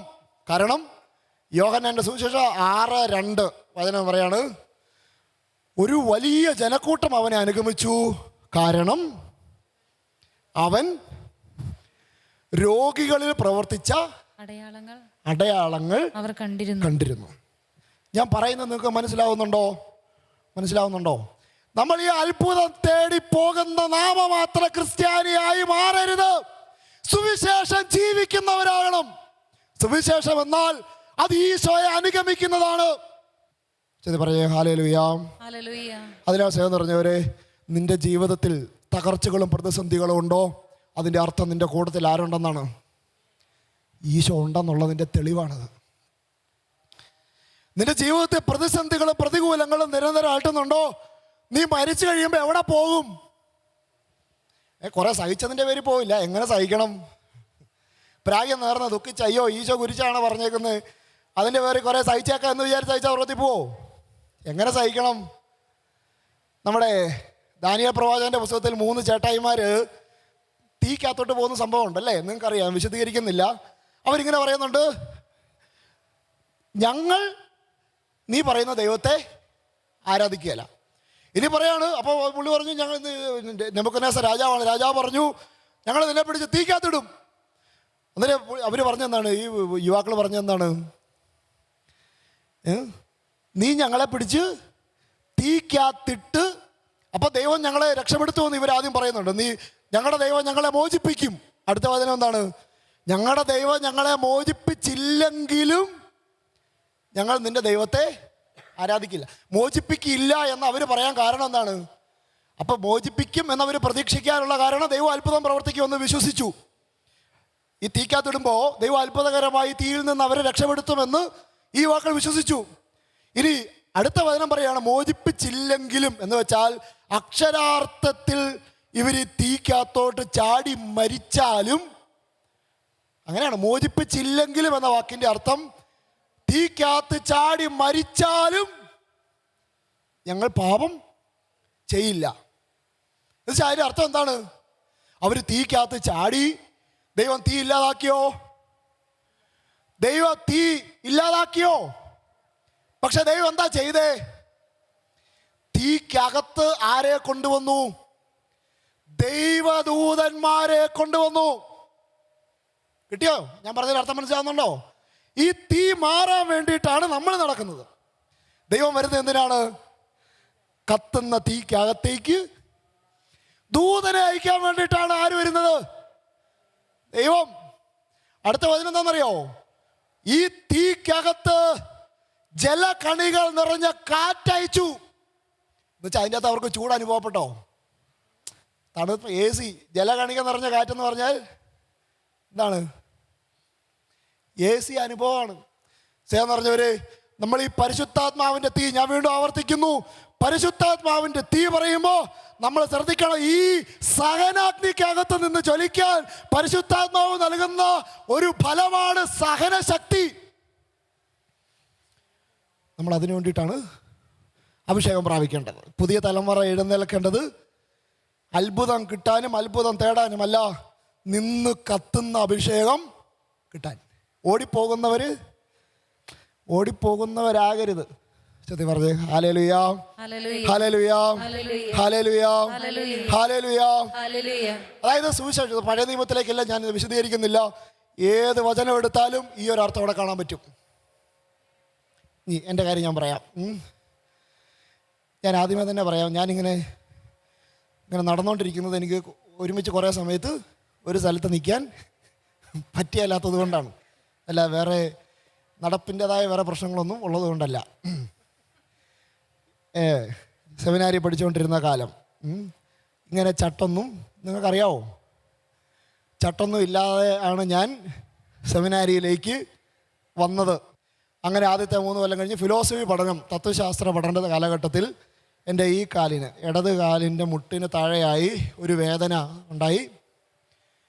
അപ്പോൾ വേദന നോർമൽ. ഞാൻ നല്ല കളിക്കുന്ന ബാസ്കറ്റ് ബോളൊക്കെ കളിക്കുന്ന ഒരു അച്ഛനായിരുന്നു സെമിനാരി കാലഘട്ടത്തിൽ. അപ്പോൾ അങ്ങനെ സെമിനാരി ഈ പറയുന്ന വേദന, ഞാൻ വിചാരിച്ചത് അസുഖത്തിൻ്റെ ഭാഗമായിട്ട് ഈ പറയുന്ന വല്ല വാദമോ അല്ലെങ്കിൽ വേറെ എന്തെങ്കിലും കാരണം കൊണ്ടായിരിക്കും എനിക്ക് മുട്ടിന് വേദന ഉണ്ടായത് എന്നാണ് ഞാൻ വിചാരിച്ചിരുന്നത്. അതുകൊണ്ട് തന്നെ ആശുപത്രി പോകാനോ ട്രീറ്റ്മെൻറ്റോ ഒന്നും ഞാൻ പോയില്ല. കുറച്ച് കാലം ഞാൻ ഈ വേദന വെച്ചുകൊണ്ടിരുന്നു, ഒരു 3 മാസത്തോളം. ഓരോ മാസം കൂടുന്നതനുസരിച്ച് വേദന കൂടുതലായിട്ട് വന്നു. മാത്രമല്ല നീരുണ്ടായി. അപ്പോഴും ഞാൻ സെമിനാരിയിലുള്ള നമ്മുടെ കൂട്ടുകാരെ ബ്രദേഴ്സൊക്കെ ഉണ്ട്. അപ്പോൾ അവരുടെ അടുത്ത് പോയി തിരുമും. അപ്പോൾ അവർ ഓരോ ഘട്ടം അനുസരിച്ച് കൂടുതൽ ഗ്രേഡ് കൂടിയ മരുന്നിട്ട് കുഴമ്പിട്ട് തിരുമുന്നു. എല്ലാം ശരിയാകുമെന്ന് തിരുവന്ന ആളുകൾ നമ്മളെ ആശ്വസിപ്പിക്കുന്നു. നമ്മളെല്ലാം പ്രതീക്ഷിച്ച് അല്ലേ ഇപ്പം മാറും എന്ന് വിചാരിച്ച് നമ്മൾ എല്ലാ ദിവസവും ഇങ്ങനെ പൊയ്ക്കൊണ്ടിരിക്കുകയാണ്. 1 മാസം കഴിഞ്ഞ് 2 മാസം കഴിഞ്ഞ് 3 മാസം ആയപ്പോഴേക്കും അക്ഷരാർത്ഥത്തിൽ എനിക്കിങ്ങനെ ഈ കാല് ഉപയോഗിച്ച് നട കയറാൻ പറ്റാത്ത രീതിയിലുള്ള വേദനയാണ്. എന്നുവെച്ചാൽ നമ്മുടെ മനസ്സിൽ വിചാരിക്കുമ്പോൾ മുട്ടും മടങ്ങുന്നില്ല, ആ തലത്തിലേക്കുള്ള വേദനയായിട്ട് വന്നു. അപ്പോൾ എൻ്റെ കൂട്ടത്തിൽ തന്നെയുള്ള ആളുകൾ ഞാനിങ്ങനെ കാലിങ്ങനെ ഇങ്ങനെ കയറ്റി വെച്ച് നടക്കുന്നത് കണ്ടു. അപ്പോൾ അവർ തന്നെ പറഞ്ഞു, പോയി അച്ഛനെ ഓൾറെഡി കണ്ടായിരുന്നു ഞാൻ ചട്ടി നടക്കുന്നത്, സെമിനാരി ഡയറക്ടർ. അപ്പോൾ അച്ഛൻ പറഞ്ഞു, ജെയിംസേ പോയി ആശുപത്രി കാണിക്കാൻ പറഞ്ഞു. ഞാനാണ് അച്ഛനോട് പറഞ്ഞത്, അച്ഛൻ വല്ല വാദം വല്ലതായിരിക്കും. ഞാൻ ബാംഗ്ലൂരിലാണ് ഫിലോസഫി പഠിച്ചത്. അപ്പോൾ ആ സമയത്ത് നല്ല തണുപ്പുള്ള സമയമായിരുന്നു. അപ്പോൾ പിന്നെ തണുപ്പിൻ്റെ അങ്ങനെ വല്ല ആയിരിക്കും എന്ന് വിചാരിച്ച്, വാദമായിരിക്കും എന്ന് വിചാരിച്ചാണ് ഞാൻ പോകാതിരുന്നത്. പക്ഷേ ഞാൻ പറഞ്ഞില്ല, എനിക്ക് രാത്രിയിൽ കിടന്നിട്ട് ഉറക്കം പോലും വരാത്ത രീതിയിൽ അതിശക്തമായ വേദന ഉണ്ടായി ഈ 3 മാസമൊക്കെ കഴിഞ്ഞപ്പോൾ. അപ്പോൾ ഉടനെ ആശുപത്രിയിൽ പോയി. ഞാൻ അപ്പോൾ ഈ ചട്ട് തുടങ്ങി കേട്ടോ. ചട്ടി ആശുപത്രിയിൽ ചെന്നു. ഡോക്ടർ പറഞ്ഞു എക്സ്റേ എടുത്തിട്ട് പിറ്റേ ദിവസം വരാൻ പറഞ്ഞു. എക്സ്റേ എടുത്തു. പിറ്റേ ദിവസം വരാൻ വേണ്ടിയിട്ട് ഞാനും എൻ്റെ കൂട്ടത്തിൽ എന്നെ സഹായിക്കാനായിട്ട് ഒരു ചമ്മാച്ചനും കൂടെ, എൻ്റെ വാച്ചുകാരൻ ഒരാളെ കൂടെ വിട്ടായിരുന്നു സെമിനാരിയിൽ. ഞങ്ങൾ 2 പേരും കൂടെയാണ് പോയത്. എക്സ്റേയുടെ ഫിലിം കിട്ടി. ഞങ്ങൾ 2 പേരും ഇങ്ങനെ തിരിച്ചു പോകാൻ വേണ്ടിയിട്ട് ആശുപത്രിയിൽ നിൽക്കുന്ന സമയത്ത് ഞങ്ങളെ നോക്കുന്ന സാറ് വഴി കൂടെ വരികയാണ്. അപ്പോൾ എല്ലാം ബൈ ചാൻസാണ്. അപ്പോൾ സാറ് വഴിയിൽ നിന്ന് തന്നെ ഈ എക്സ്റേയുടെ ഫിലിം എടുത്ത് നോക്കി. എന്നിട്ട് ഞങ്ങളോട് പറഞ്ഞു വരാൻ പറഞ്ഞു. എൻ്റെ ഫിലിം വഴിയിൽ നിന്ന് തന്നെ എടുത്ത് നോക്കിയിട്ട് പറഞ്ഞു വരാൻ പറഞ്ഞു. ആശുപത്രിയിൽ കൊണ്ടുപോയി ആത്തോട്ട് കയറ്റിയിട്ട് കിടത്തിയിട്ട് പറഞ്ഞു, എൻ്റെ കാലെല്ലാം പിടിച്ച് നോക്കിയിട്ട് സാർ പറഞ്ഞു, ജെയിംസേ ഈ മുട്ടിൻ്റെ തൊട്ട് താഴെ, അതായത് മുട്ടിന് ചേർന്നൊരു ഇത്രയും ഭാഗത്തെ അസ്ഥി ദ്രവിച്ചിരിക്കുകയാണ്. അത് കൂടുതൽ ഇനി ഞാൻ വെയിറ്റ് കൊടുത്തു കഴിഞ്ഞാൽ അത് ചിലപ്പം പൊടിഞ്ഞു പോകാൻ സാധ്യത. അതുകൊണ്ട് എന്നോട് പറഞ്ഞു കാല് നിലത്ത് കുത്തരുതെന്ന് പറഞ്ഞു. അപ്പോൾ അത് ആശുപത്രിയിൽ പോയേ പിന്നെ ഞാൻ പിന്നെ കാല് നിലത്ത് കുത്തിയിട്ടില്ല. കാല് നിലത്ത് കുത്തരുതെന്ന് പറഞ്ഞു. പിന്നീട് കാല് നിലത്ത് കുത്തിയില്ല. ഒറ്റക്കാലിൽ ചാടി ചാടി ഓട്ടോയൊക്കെ വിളിച്ച് ഞങ്ങൾ തിരിച്ച് സെമിനാരി വന്നു. ബാക്കിയുള്ള കാര്യങ്ങളെല്ലാം പിന്നെ ഞാൻ അറിയുന്നില്ല. ബാക്കിയുള്ളത് ഡോക്ടർമാരും അച്ഛന്മാരും തമ്മിലുള്ള കാര്യങ്ങളാണ്. അച്ഛന്മാർ ഒരു സുപ്രഭാതത്തിൽ എൻ്റെ മുറിയിൽ നിന്നല്ല എന്നെ മാറ്റി നല്ല സൗകര്യമുള്ള സ്ഥലത്തേക്കൊക്കെ എന്നെ കൊണ്ടുവന്നു. പ്രത്യേക രീതിയിൽ പരിചരണങ്ങളൊക്കെ എനിക്ക് തന്നു. സിക്ക് റൂം എന്ന് പറയും. അങ്ങനെ മാറ്റി എനിക്ക് വെറുതെ നടക്കേണ്ട ആവശ്യമില്ല, ക്ലാസ്സിൽ പോകേണ്ട ആവശ്യങ്ങളൊന്നുമില്ല. എൻ്റെ എല്ലാ കാര്യങ്ങളെല്ലാം ശ്രദ്ധിക്കാൻ തുടങ്ങി. അങ്ങനെ വന്ന സമയത്ത് ഒരു സുപ്രഭാതത്തിൽ എൻ്റെ പ്രൊവിൻഷ്യാൾ എന്ന് പറഞ്ഞ സിസ്റ്റേഴ്സിന് പറഞ്ഞാൽ മനസ്സിലാവും എന്നെ വിടണോ വേണ്ടയോ എന്ന് ആത്യന്തികമായി തീരുമാനമെടുക്കാനായിട്ടുള്ള പവറുള്ള ആളാണ് പ്രൊവിൻഷ്യാൾ. അപ്പോൾ ഈ പ്രൊവിൻഷ്യാൾ കോട്ടയത്ത് നിന്ന് എന്നെ കാണാൻ വേണ്ടിയിട്ട് വന്നു. എന്നിട്ട് എൻ്റെ അടുത്ത് പറഞ്ഞു, ജെയിംസേ, അപ്പോൾ ഞാനിങ്ങനെ എനിക്കൊന്നും ചെയ്യാൻ പറ്റത്തില്ല, ഞാൻ റെസ്റ്റ് എടുക്കുന്ന സമയം ആശുപത്രിയിലോട്ട് എന്താണ് ടെസ്റ്റ് ചെയ്യാൻ വേണ്ടിയിട്ട് എന്നോട് താൽക്കാലികമായി പഠനം നിർത്തി പൊക്കോളാനായിട്ട് പറഞ്ഞു. ഉടനെ ഞാൻ താഴെ നമ്മൾ തിരുവനന്തപുരത്ത് സ്ഥലത്തേക്ക് വന്നു. പിന്നെ അത് വിശദീകരിക്കുന്നില്ല. ഒരുപാട് സ്ഥലങ്ങളിൽ പല രീതിയിലുള്ള ടെസ്റ്റുകളൊക്കെ ചെയ്തു. അങ്ങനെ അവസാനം കാലിൻ്റെ ബയോപ്സി എടുത്തു. ബയോപ്സി എന്ന് പറഞ്ഞാൽ നിങ്ങൾക്ക് മനസ്സിലാവുമെന്ന് വിചാരിക്കുന്നു. അപ്പോൾ ഏതാണ്ട് സാധനം നിങ്ങൾക്കും കിട്ടിക്കാണും. അങ്ങനെ ബയോപ്സി എടുത്ത് കുറച്ച് കാലം കഴിഞ്ഞ് വെയിറ്റ് ചെയ്ത റിസൾട്ട് വന്നു. റിസൾട്ട് വന്നപ്പോൾ എനിക്ക് ബോൺ ക്യാൻസറാണ്, അതിങ്ങനെ വെച്ചോണ്ടിരുന്ന് 3rd സ്റ്റേജ് വരെ എത്തി എന്ന് പറഞ്ഞു. പിന്നീട് ഉടനെ തന്നെ ഇതിൻ്റെ ചികിത്സകൾ ആരംഭിക്കുകയാണ്. കീമോ നിങ്ങൾക്ക് മനസ്സിലാവും എന്ന് വിചാരിക്കുന്നു. എനിക്ക് ചെയ്ത കീമോ എന്ന് പറഞ്ഞാൽ 3 ദിവസം തുടർച്ചയായിട്ടാണ്. പല രീതിയിലുള്ള കീമോകളുണ്ട്. അപ്പോൾ ഒരു കീമോ കഴിഞ്ഞിട്ട് നമുക്കതിൻ്റെ കൗണ്ടെല്ലാം താന്ന് നമുക്ക് നോർമൽ അടുത്ത സ്റ്റേജിൽ എത്തണമെന്നുണ്ടെങ്കിൽ കുറഞ്ഞത് എനിക്ക് 1 മാസം സമയം വേണം. പെട്ടെന്ന് ഒരാഴ്ച കഴിയുമ്പോൾ ആദ്യത്തെ കീമോ കഴിഞ്ഞ് ഒരാഴ്ച കഴിഞ്ഞപ്പോഴേക്കും എൻ്റെ കൗണ്ട് അങ്ങോട്ട് താണു. പിന്നീട് നമുക്ക് തീർത്തും മേലെന്നാവുകയാണ്. ഭക്ഷണം കഴിക്കാൻ മേലെ, ഛർദി, ഇതെല്ലാം ഉണ്ട് കേട്ടോ, എല്ലാം ഉണ്ടായിട്ടുണ്ട്. അങ്ങനെ ഒരു സുപ്രഭാതം നമുക്ക് കാര്യങ്ങളെല്ലാം ഇരുന്നുകൊണ്ടാണ് കേട്ടോ. അതാണ് ഞാനിങ്ങനെ കുളിച്ചുകൊണ്ടിരിക്കുമ്പോൾ തോർത്തി കഴിയുമ്പോൾ തോർത്തെ മുഴുവനും മുടി. അപ്പോൾ തോർത്ത് ഞാൻ പിന്നെ ഇങ്ങനെ കൈ കൊണ്ട് പിടിച്ചിട്ട് ഇങ്ങനെ മുടി ഇങ്ങനെ നോക്കിയപ്പോൾ മുടിയെല്ലാം ഇങ്ങനെ ഊരി പോരുകയാണ്. പുല്ല് പറിക്കുമ്പോൾ നമ്മൾ പുല്ല് ഊരി പോരത്തില്ലേ എന്ന് പറയുന്ന പോലെ. അപ്പോൾ അവസാനം നമ്മൾ മൊട്ടത്തലയനായി. വീട്ടിൽ നടക്കുന്നത് വാക്കറയിലാണ്. ഈ ശേഷം വണ്ടിയിലോട്ട് കയറി കഴിഞ്ഞാൽ, ആശുപത്രി ചെന്ന് കഴിഞ്ഞാൽ ഉടനെ നമ്മളെ പിടിച്ച് അങ്ങോട്ട് മാറ്റും, വീൽ ചെയറിലോട്ട് മാറ്റും. വീൽ ചെയറിൽ നമ്മളിങ്ങനെ മൊട്ടത്തലയനായി വീൽ ചെയറിൽ എന്നെ കൊണ്ട് ഇരുത്തുന്നത് എവിടെയാണെന്നറിയാവോ? മുഴുവനും ക്യാൻസർ രോഗികളായിട്ടുള്ള ആളുകളുടെ കൂട്ടത്തിലാണ്. ആ സമയത്ത് എനിക്ക് 22 വയസ്സ്. അപ്പോൾ അതായത് ക്യാൻസർ രോഗികളുടെ സെക്ഷനിൽ ഏറ്റവും ജൂനിയർ ഞാനാണ്. അപ്പോൾ കൂട്ടത്തിലിരിക്കുന്ന ചേട്ടന്മാരെല്ലാം പാപ്പന്മാരൊക്കെയാണ്. അവരൊക്കെ എന്നെ സഹതാപത്തോടെ നോക്കുന്നു. പിന്നെ മാത്രമല്ല, ഈ സെക്ഷനിൽ ഉള്ള ആളുകളൊക്കെ, എൻ്റെ കൂട്ടത്തിൽ നിന്ന് തന്നെ ഉള്ള ആളുകളൊക്കെ മരിച്ചു പോകുന്നതൊക്കെ നമ്മളും കാണുന്നുണ്ട്. ആകെ മൊത്തം സീൻ ഡാർക്കാണ്. എന്ന് വെച്ച് കഴിഞ്ഞാൽ നമ്മൾ അടുത്ത സ്റ്റെപ്പിൽ പോകാനായിട്ടുള്ള എല്ലാ സാധ്യതകളും ഉണ്ട്. എല്ലാവർക്കും വലിയ സഹതാപവും സങ്കടമൊക്കെയാണ്. ഞാൻ നോക്കുമ്പോൾ എല്ലാം ഇങ്ങനെയാണ്. അങ്ങനെ ഒരു കാലഘട്ടം. അതിനുശേഷം ഈ ഒരു കീമോ കഴിഞ്ഞു, അടുത്ത കീമോ, ഒരു കീമോയ്ക്ക് അടുത്ത കീമോയിലേക്ക് വരണമെന്നുണ്ടെങ്കിൽ 1 മാസം. അങ്ങനെ 12 സൈക്കിൾ കീമോ എന്ന് പറഞ്ഞാൽ അക്ഷരാർത്ഥത്തിൽ 1 വർഷം മുഴുവനും ഞാൻ ആശുപത്രി കൂടെ ഛർദി, കീമോ, കൗണ്ട് താഴുന്നു, ഇങ്ങനെ പോയിക്കൊണ്ടിരിക്കുകയാണ്. അതിൻ്റെ ഇടയിലാണ് കാലിൻ്റെ ഓപ്പറേഷൻ. 6 മാസം കഴിഞ്ഞിട്ട് ഓപ്പറേഷൻ എന്നാണ് പറഞ്ഞിരിക്കുന്നത്. വെച്ചാൽ 6 സൈക്കിൾ കീമോ കഴിഞ്ഞിട്ട് ഓപ്പറേഷൻ എൻ്റെ അടുത്ത് അന്ന് തുടക്കത്തിലാണ് പറഞ്ഞത് എങ്ങനെയാണ്? ഈ മുട്ടിന് താഴെയുള്ള ഇത്രയും ഭാഗത്താണ് അസുഖം എന്ന് ഞാൻ പറഞ്ഞല്ലോ. ആ അസുഖം അവിടുന്ന് അത്രയും ഭാഗത്തുള്ള അസ്ഥി മുറിച്ച് മാറ്റിയിട്ട് അവിടെ പുറത്തു നിന്നുള്ള ഒരു മെറ്റൽ കൊണ്ടുവന്ന് വെച്ച് പിടിപ്പിക്കും. അപ്പോൾ അങ്ങനെ നമ്മൾ പുറത്തു നിന്നുള്ള മെറ്റൽ ഓർഡർ ചെയ്തു, അതിന് കാശടച്ചു, ഈ മെറ്റൽ വന്നു, ആ ഓപ്പറേഷന് വേണ്ടിയിട്ടുള്ള അപ്പോയിൻമെൻറ്റും എടുത്തു. അങ്ങനെയെല്ലാം ഫിക്സ് ചെയ്ത് അങ്ങനെ ഇരിക്കുകയാണ്. അങ്ങനെ നമ്മളവിടെ ചെന്ന് കഴിഞ്ഞപ്പോഴാണ് കൃത്യം എൻ്റെ കാലിൻ്റെ ഓപ്പറേഷൻ ചെയ്യേണ്ട അതേ സ്ഥലത്ത് ഒരു ഇൻഫെക്ഷൻ, പരു ഉണ്ടായിക്കാണ്, പരു. അപ്പോൾ അങ്ങനെ അപ്പോൾ ഒന്നും മനസ്സിലാക്കണം, കീമോ കഴിഞ്ഞിട്ട് കുറച്ച് കാലം ഓപ്പറേഷന് വേണ്ടിയിട്ട് നമ്മൾ വെയിറ്റ് ചെയ്തായിരുന്നു. കുറച്ച് ആരോഗ്യം വേണമല്ലോ. അങ്ങനെ കുറച്ച് കാലം കീമോ നിർത്തി, കുറച്ച് ഭക്ഷണമൊക്കെ കഴിച്ച് കീമോയുടെ സൈഡ് എഫക്റ്റ് ഒക്കെ ഒന്ന് മാറാൻ വേണ്ടി കുറച്ച് കാലം വെയിറ്റ് ചെയ്തു. അങ്ങനെയാണ് അടുത്ത സെക്ഷൻ വരുന്നത്. പക്ഷെ അങ്ങനെ ഇൻഫെക്ഷൻ കൂടെ വന്നപ്പോൾ ഇൻഫെക്ഷന് വേണ്ടിയിട്ട് ഇത് മാറാൻ വേണ്ടിയിട്ട് കുറച്ച് കാലം കൂടെ ഞാൻ വെയിറ്റ് ചെയ്തു. അങ്ങനെ ഇരിക്കുന്ന സമയത്ത് ആ കീമോയുടെ ഒരു പവറുണ്ട്, അതങ്ങ് പോയി. അപ്പോൾ കീമോയുടെ ഒരു അസ്വസ്ഥതയായിരുന്നു എനിക്ക് ആദ്യം ഉണ്ടായിരുന്നു. അത് മാറിയിട്ട് എനിക്ക് പിന്നെ പെട്ടെന്ന് ക്യാൻസറിൻ്റെ വേദന വരാൻ തുടങ്ങുകയാണ്. ക്യാൻസറിൻ്റെ വേദന വന്നു. അതായത് ഞാൻ വളരെ വേഗത്തിൽ എൻ്റെ കാലയിലെ ക്യാൻസർ താഴേക്ക് സ്പ്രെഡായി, താഴേക്ക് മുഴുവനും, അതായത് കാല് മുഴുവനും പെട്ടെന്ന് അത് പെട്ടെന്നായിരുന്നു. കാല് മുഴുവനും ഇങ്ങോട്ട് നീര് വെച്ചു, മുഴുവനും കറുത്തു വന്നു. എന്ന് വെച്ചാൽ എല്ലാം ഭയങ്കര നീര്, നമുക്ക് അനങ്ങാൻ മേലാത്ത അവസ്ഥയും. വേദന എന്ന് പറഞ്ഞാൽ നമ്മൾ ഇത്രയും കാലത്ത് സഹിച്ചതിലും ഏറ്റവും കൂടിയ വേദന ആ സമയത്തായിരുന്നു. അങ്ങോട്ട് മുഴുവനും കൂടി. പെട്ടെന്ന് ഞാൻ അങ്ങോട്ട് കരയാൻ തുടങ്ങി. എന്നെ പിടിച്ച് വീട്ടുകാർ തന്നെ വണ്ടിയെ ആംബുലൻസൊക്കെ വിളിച്ച് നമ്മൾ ആശുപത്രിയിൽ ചെന്നു. ആശുപത്രിയിൽ പിറ്റേ ദിവസം, ബാക്കി അന്നത്തെ രാത്രിയിലെ കാര്യങ്ങളൊന്നും ഞാൻ അറിയുന്നില്ല, പിറ്റേ ദിവസം നേരം എടുത്തപ്പോൾ ഞാൻ ആശുപത്രി കിടക്കയിൽ കാലനക്കാൻ മേല, കാലിങ്ങനെ നേരെ വെച്ചിട്ട് ഇങ്ങനെ നിവർന്ന് ഇങ്ങനെ ഇരിക്കുന്നു.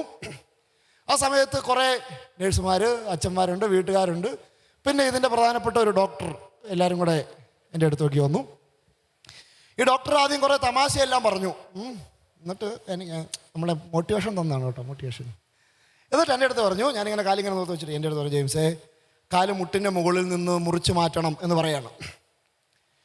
അതിന് കാരണം പറഞ്ഞതാണ്, അതല്ലെന്നുണ്ടെങ്കിൽ എൻ്റെ ജീവൻ തന്നെ അപകടത്തിലാണ് എന്ന് പറഞ്ഞു. ഇത് പറഞ്ഞു കഴിഞ്ഞ് എന്നെ ഉടനെ തന്നെ കാലിൻ്റെ ഓപ്പറേഷന് വേണ്ടിയിട്ടുള്ള ഒരുക്കങ്ങളിലേക്ക് കൊണ്ടുപോയി. പിറ്റേ ദിവസം നമ്മളെ നേരെ ഓപ്പറേഷൻ തിയേറ്ററിലേക്ക് കൊണ്ടുപോയി. എൻ്റെ മൈൻഡ് നിങ്ങൾ മനസ്സിലാക്കണം. എനിക്ക് ക്യാൻസർ ആണെന്ന് അറിഞ്ഞപ്പോഴും കാല് മുറിച്ച് കളയണമെന്ന് അറിഞ്ഞപ്പോഴും, കാല് മുറിച്ച് കളയണമെന്ന് പറയുന്ന ഒരു മൊമെൻറ്റിൽ എനിക്ക് സങ്കടം ഉണ്ടായി. അതല്ലാതെ ശ്രദ്ധിച്ചോണം, എനിക്ക് ക്യാൻസർ ആണെന്ന് അറിഞ്ഞപ്പോഴും ഒരു വിഷമം ഉണ്ടായിട്ടില്ല, പിന്നീടുള്ള സമയത്ത് എനിക്കൊരു വിഷമം ഉണ്ടായിട്ടില്ല. നേരെ ആശുപത്രിയിൽ അന്ന് ഒരു കോമഡി എന്ന് പറയുന്നത്, തലേന്ന് വൈകിട്ട് നിങ്ങൾക്കറിയാം ഓപ്പറേഷന് വരുന്നതിന് മുന്നേ പറയും ഒരു ഫുഡുണ്ടല്ലേ, പിറ്റേ ദിവസം ഭക്ഷണം കഴിക്കാൻ പാടില്ലാത്തത് കൊണ്ട് അവസാനം മരുന്നിന് മുന്നേ നേഴ്സുമാർക്കറിയാം നമുക്കൊരു അവസാനമായിട്ട് തന്നെ ഞാൻ കഴിച്ചതെന്നറിയാവോ.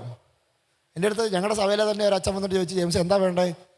ഞാൻ പറഞ്ഞു, സംശയം ഉണ്ടെങ്കിൽ നിങ്ങൾക്ക് ചോദിക്കാം, ഞാൻ പബ്ലിക്കായിട്ടാണ് പറയുന്നത്, പൊറോട്ടയും ചിക്കൻ കറിയും വേണമെന്ന് പറഞ്ഞു.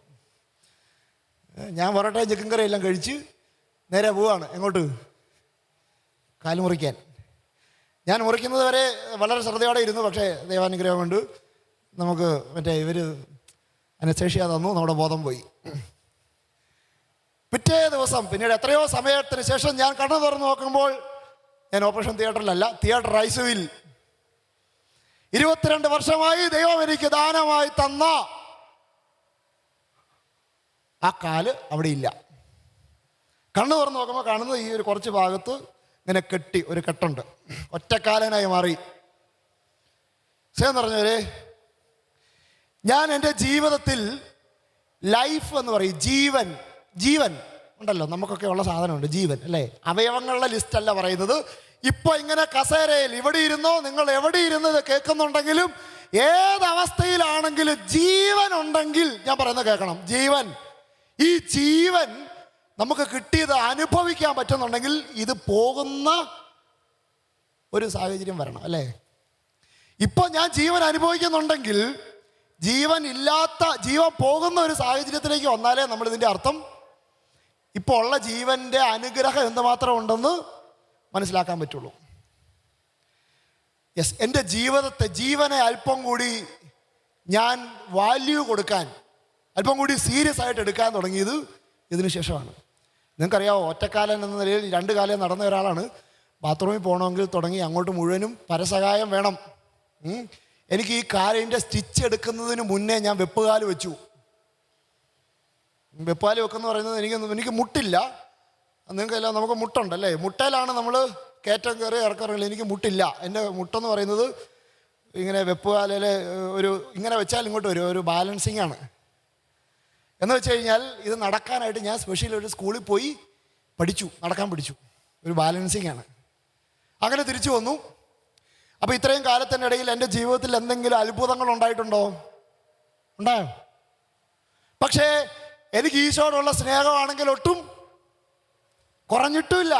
ഞാൻ അഹങ്കാരം പറയുന്നതല്ല, കുറഞ്ഞിട്ടില്ല. ഇനി നിങ്ങൾക്ക് എന്നെ കാണുമ്പോൾ എന്നാ തോന്നുന്നു?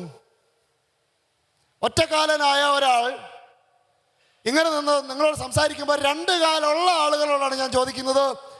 രണ്ട് കാലുള്ള ആളുകൾക്ക് എന്ത് തോന്നുന്നു? എന്താ തോന്നണ്ടേ?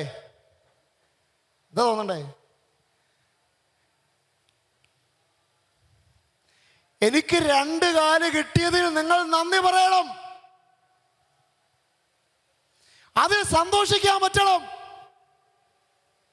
മനസ്സിലായോ? രണ്ട് കാലം ഞാൻ ഉദാഹരണം പറയാം. നിങ്ങളിങ്ങ് പോരുന്ന വഴി, അല്ല നിങ്ങൾ യാത്ര ചെയ്യുന്ന വഴി സമയത്ത് നമുക്കൊരു ആക്സിഡൻറ്റ് ഉണ്ടാകുകയാണ് എന്ന് വിചാരിക്കുക. വണ്ടി ഇങ്ങോട്ട് പോരുന്ന വഴിക്ക് ഒരു ആക്സിഡൻറ്റ് ഉണ്ടായി എന്ന് വിചാരിക്കുക. വണ്ടി മുഴുവനും തകർന്നു പോയി. ആളെ കിട്ടിയല്ലാത്ത രീതിയിൽ വണ്ടി തകർന്ന് കിടക്കുന്നത്. പക്ഷേ എനിക്ക് ഒരു പോറൽ പോലും എനിക്ക് സംഭവിച്ചിട്ടില്ല. ഞാൻ തിരിച്ച് നോർമലി ഇവിടെ എത്തി വന്ന് ധ്യാനം കൊടുക്കുകയാണ്. അതല്ലെങ്കിൽ നമ്മൾ കൂളായിട്ടിരിക്കുകയാണ്. അപ്പം നമ്മൾ എന്ത് പറയും ചേച്ചി? നന്ദി പറയും. കാരണം എന്താണ്? ദൈവം രക്ഷിച്ചു, നമ്മളങ്ങനെ പറയും. ഇങ്ങോട്ട് വന്നപ്പം വല്ല അപകടം ഉണ്ടായിരുന്നോ? ഇല്ല. നന്ദി പറഞ്ഞോ? ഇല്ല. അതാണ് നമ്മുടെ കുഴപ്പം. ഇതെല്ലാം ഉണ്ട്, ഇല്ലാത്തവനാ നിങ്ങളോട് പറയുന്നത്. ഫ്രീ ആയിട്ടായിരിക്കുന്നത്. നിങ്ങളുടെ എന്തെങ്കിലും പ്രിവിലേജ് ആണോ രണ്ട് കാലം ഉണ്ടാകുക എന്ന് പറയുന്നത്? ആണോ? അല്ല. അങ്ങനെയാണെന്നുണ്ടെങ്കിൽ രണ്ട് കാലമുള്ള നിങ്ങൾ എന്ത് ചെയ്യണം? ദൈവത്തിന് ഒരുപാട് നന്ദി പറയണം. നമ്മുടെ പ്രശ്നം എന്താ പറയുക? ഇല്ലാത്തതിനെ ഓർത്തിട്ട് വല്ലാത്ത സങ്കടവും കരച്ചിലും അല്ലേ, വിഷമവും നിലവിളിയൊക്കെയാണ്. ഉള്ളതിനെ ഒന്ന് ഓർത്തേ. സന്തോഷിക്കാൻ ഒരുപാട് കാരണങ്ങൾ നമ്മുടെ ചുറ്റും ഉണ്ടെന്നേ. ഇല്ലാത്തതിലേക്കാണ് നമ്മൾ നോക്കുന്നത് മുഴുവനും, അല്ലേ? ഇനി കഥ തീരുന്നില്ല കേട്ടോ. എൻ്റെ ജീവിതത്തിൽ ഒരത്ഭുതം ഉണ്ടായിട്ടില്ലെന്ന് പറയല, ഒരത്ഭുതം ഉണ്ടായിട്ടുണ്ട്. ആ അത്ഭുതം നടന്നതിൻ്റെ പേരിലാണ് ഞാനിപ്പോൾ ലോകയിട്ട് ഇങ്ങനെ നടക്കുന്നത്. ഏതാണ്? എനിക്ക് പട്ടം കിട്ടി. നിങ്ങൾക്കറിയാവോ, ഒരുപാട് അച്ഛന്മാരുണ്ട് കാലില്ലാത്തത് കേട്ടോ.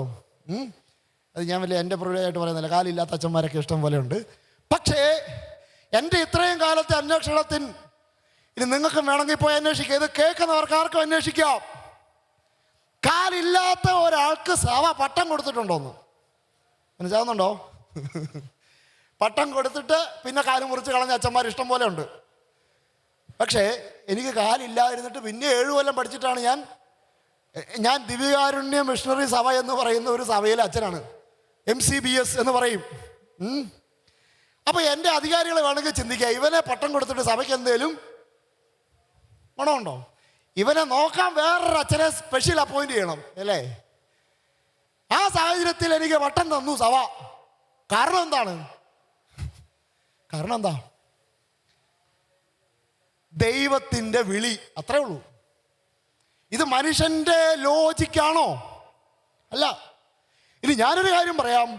ഞാനിപ്പോ ഇത് കാല് മുറിച്ചിട്ട് 15ാമത്തെ വർഷമാണ്. കാല് മുറിച്ചിട്ട് 15ാമത്തെ വർഷമായിട്ട് ഞാൻ നിങ്ങളോട് പറയാണ്, ഈ കാല് മുറിച്ചതിൻ്റെ പേരിൽ, കാലില്ലാത്തതിൻ്റെ പേരിൽ ഇന്നേ വരെ എൻ്റെ ജീവിതത്തിൽ ഈ കണ്ണീന്ന് ഒരിട്ട് കണ്ണുനീര് ഈ ഭൂമി വീണിട്ടില്ല. നുണയല്ല, സത്യമാണ് ഞാൻ നിങ്ങളുടെ അടുത്ത് പറയുന്നത്. അതിന് കാരണം നിങ്ങളുടെ പറയാം, ഞാനൊരു അച്ഛനായി എന്നത് മാത്രമാണ്. അന്ന് തെറ്റിദ്ധരിക്കരുത്. അച്ഛനായി എന്നത് മാത്രമെന്ന് പറയുമ്പോൾ എനിക്ക് എൻ്റെ കൈക്കകത്ത് ആരെ കിട്ടും? ഈശോ. ഇതാണ് എൻ്റെ ശക്തി.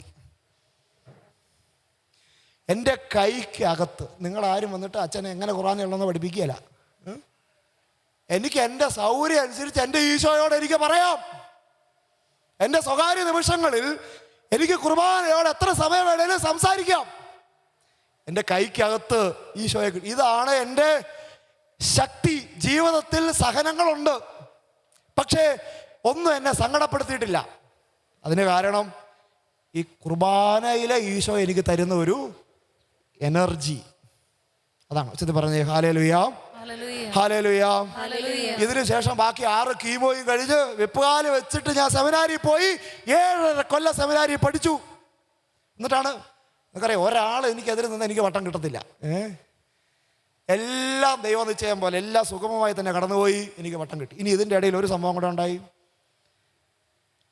ക്യാൻസർ രോഗികളുടെ ക്യാൻസറിൻ്റെ പ്രത്യേകത എന്താണെന്നറിയാമോ? ഇടയ്ക്കിടയ്ക്ക് ചെക്കപ്പിന് പോകണം. അങ്ങനെ ഞാനിങ്ങനെ 3 മാസം വെച്ച് ചെക്കപ്പിന് പോയിക്കൊണ്ടിരിക്കുകയായിരുന്നു. അങ്ങനെ ഒരു ദിവസം ഞാൻ ചെക്കപ്പിന് ചെന്നപ്പോൾ എൻ്റെ അടുത്ത് സാറ് പറഞ്ഞു, അന്ന് ചെസ്റ്റിൻ്റെ എക്സ്റേ എടുത്തത്, എൻ്റെ അടുത്ത് പറഞ്ഞു CT സ്കാൻ കൂടെ എടുക്കണമെന്ന് പറഞ്ഞു. കുറച്ചുകൂടെ കഴിഞ്ഞപ്പോൾ പെറ്റ് സ്കാൻ എടുക്കണമെന്ന് പറഞ്ഞു. അത് കഴിഞ്ഞപ്പോൾ ഡോക്ടറെ കാണാൻ വേണ്ടി കയറിയപ്പോൾ സാറ് എൻ്റെ അടുത്ത് പറഞ്ഞു, ജെയിംസേ, നിൻ്റെ ലെഫ്റ്റ് ലങ്സിന് ക്യാൻസറാണ്. ഇത് അകത്തുള്ളതാണ്, മറ്റേ പുറത്തുള്ളതാണെങ്കിൽ മുറിച്ച് കളഞ്ഞാൽ പോകും. അകത്തുള്ളതിന് കുഴപ്പമില്ല, അതിങ്ങനെ സ്പ്രെഡായി പലയിടത്തോട്ടും കയറിപ്പോവും. അങ്ങനെ ഇത് അറിഞ്ഞ് ഒട്ടും താമസിക്കാതെ തന്നെ എൻ്റെ ശ്വാസകോശം മുറിച്ച് കളഞ്ഞു. ഇപ്പോൾ ഒരു ശ്വാസകോശമേ എനിക്കുള്ളൂ. മനസ്സിലായോ? ഒരു ശ്വാസകോശം. ഇതൊക്കെ മതി നമുക്ക് ജീവിക്കാൻ.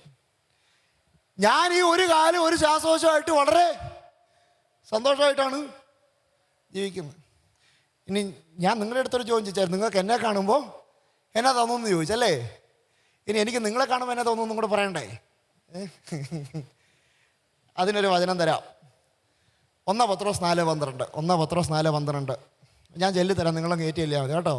1 പത്രോസ് 4:12 വചനം എങ്ങനെയാണ്? ഏറ്റിയല്ലിക്കോ? പ്രിയപ്പെട്ടവരെ, എല്ലാവരും വെച്ചതിൽ പ്രിയപ്പെട്ടവരെ, നിങ്ങളെ പരിശോധിക്കുന്നതിനായി അഗ്നിപരീക്ഷകൾ ഉണ്ടാകുമ്പോൾ അപ്രതീക്ഷിതമായി എന്തോ സംഭവിച്ചാൽ എന്നതുപോലെ പരിഭ്രമിക്കരുത്. മറിച്ച് ക്രിസ്തുവിന്റെ പീഡകളിൽ പങ്കുകാരാകുന്നതിൽ നീ ആഹ്ലാദിക്കുക. അവന്റെ മഹത്വം വെളിപ്പെടുമ്പോൾ നിങ്ങൾ അത്യധികം ആഹ്ലാദിക്കും. എന്താന്ന് വചനം മനസ്സിലായോ? നിങ്ങളെ പരിശോധിക്കുന്നതിനായി മാരക സഹനം ജീവിതത്തിൽ വരുമ്പോൾ എന്ത് ചെയ്യാനാണ് വചനം പറയുന്നത്? സന്തോഷിക്കാൻ. ശ്രദ്ധിച്ച് കേൾക്കണേ. സഹനം വരുമ്പോൾ, വിശദീകരിക്കുന്നില്ല, മാരക സഹനം വരുമ്പോൾ വചനം പറയുന്നത് ഇങ്ങനെയാണ്: ക്രിസ്തുവിന്റെ പീഡകളിൽ പങ്കുകാരനാകുന്നതിൽ സന്തോഷിക്കുക. എന്നുള്ള ക്രിസ്തീയ ജീവിതം എന്ന് പറയുന്നത് ഇങ്ങനെ കുരിശിൻ്റെയോ നിരാശയുടെ ദുഃഖത്തിൻ്റെയോ ജീവിതം അല്ല. ശ്രദ്ധിച്ച് കേൾക്കണം. ക്രിസ്തീയ ജീവിതം എന്ന് പറയുന്നത് മുഴുവൻ സഹനത്തിൻ്റെയും ദുഃഖത്തിൻ്റെയും നിരാശയുടെയും കുരിശിൻ്റെയും ഒരു ജീവിതം അല്ല. ഇത് എന്തിൻ്റെ ജീവിതമാണ്? പറഞ്ഞേ. Rejoice in the Lord always. എന്തിൻ്റെ ജീവിതമാണ്? എന്തിൻ്റെ ജീവിതമാണ് ചേട്ടാ? പറ. സന്തോഷത്തിന്റെ ജീവിതമാണ് ക്രിസ്തീയ ജീവിതം. ഇത് ഞാൻ വെറുതെ പറയുന്നതല്ല, സഹിച്ചിട്ടാണ് പറയുന്നത്. പക്ഷേ ജീവിതത്തിൽ ശരിക്കും ക്രിസ്ത്യാനി, ഈശോയെ അനുഗമിച്ച് ജീവിക്കുന്ന ഒരാൾ അവന്റെ സഹനമല്ല എങ്ങോട്ടാ കൊടുക്കുന്നത്? ക്രിസ്തുവിന്റെ പീഡകളിൽ എന്ത് ചെയ്യുന്നു? പങ്കുകാർ. ഞാൻ പറയുന്നത് നിങ്ങളത് കേറുന്നുണ്ടോ? ഉണ്ട്. ക്രിസ്തുവിന്റെ പീഡകളിൽ. അപ്പൊ ഞാൻ പറയട്ടെ, എനിക്ക് നിങ്ങളെ കാണുമ്പോൾ എന്നാ തോന്നുന്നു? 2 കാലുള്ളവരെ കുറിച്ചാണ് കേട്ടോ. വേറെ ആരെങ്കിലും ഇത് കേൾക്കുന്നുണ്ടെങ്കിൽ എന്നോട് ക്ഷമിക്കണം. ഒരു ലങ്സും കൂടെ കൂട്ടിയിട്ടാണ് കേട്ടോ. ഇനി ഒരു ലങ്സും ഒരു കാലും അതിനുശേഷം വേറെ ഏതെങ്കിലും ഇല്ലാത്തവരാണെങ്കിൽ ഞാൻ ചൊല്ലിട്ടു.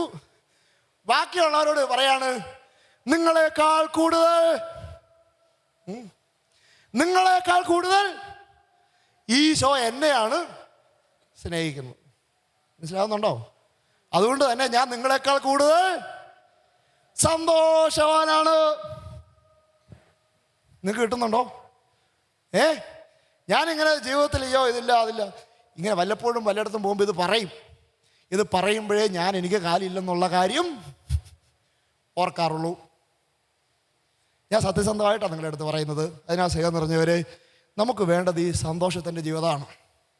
ഇത് ഈ സഹനം എന്ന് പറയുന്നത് ശാപോ പാപോ. നിങ്ങൾ കത്തോലിക്ക സഭയിലെ വിശുദ്ധരുടെ പേരെടുത്ത് നോക്കിയേ. ഏതെങ്കിലും വിശുദ്ധ സുഖിച്ച് ജീവിച്ചിട്ട് വിശുദ്ധരായിട്ടുണ്ടോ? അവർ നല്ലവണ്ണം പ്രാർത്ഥിക്കുകയും വിശ്വാസമൊക്കെ ഉണ്ട്. പക്ഷെ ജീവിതത്തിൽ ഒരു ചെറുതരി സഹനം പോലും ഇല്ലാതെ, തെറ്റിദ്ധാരണകളില്ലാതെ, രോഗങ്ങളില്ലാതെ ഒരാൾ പോലും കത്തോലിക്ക സഭയിൽ വിശുദ്ധനോ ആയിട്ടില്ല. കാരണം എന്താണ്? ഈ ഭൂമിയിലെ ഒരു ശുദ്ധീകരണ കാലഘട്ടം കഴിഞ്ഞാൽ, ശ്രദ്ധിച്ച് കേൾക്കണം, ഭൂമിയിലെ ഒരു ശുദ്ധീകരണ കാലഘട്ടം കഴിഞ്ഞാൽ നമുക്ക് വേണ്ടി മറ്റൊരു ശുദ്ധീകരണ കാലഘട്ടം ഇല്ല. നമ്മൾ എന്ത് ചെയ്യുന്നു? ഈ സഹനം എല്ലാം ഒഴിവാക്കി അങ്ങ് പോവാണ്. ഒഴിവാക്കി പോയാൽ എവിടെ ചെല്ലുമ്പോൾ മുഴുവൻ കിട്ടും അല്ലേ? ഈശോ എന്നോട് നിങ്ങളൊക്കെ കൂടുതൽ സ്നേഹിക്കുന്നത് കൊണ്ട് എന്ത് ചെയ്തു? എനിക്കിവിടെ വെച്ച് തന്നെ അങ്ങോട്ട് തന്നു. ഇനി ഞാൻ നിങ്ങളുടെ അടുത്ത് പറയാം, നിങ്ങൾക്ക് കിട്ടുന്നതിൻ്റെ ദയവ് ചെയ്ത് വേറെ കാരണങ്ങൾ പറഞ്ഞ് എന്ത് ചെയ്യല്ലേ എന്നോട് ഒച്ചത്തിൽ പറയാമോ?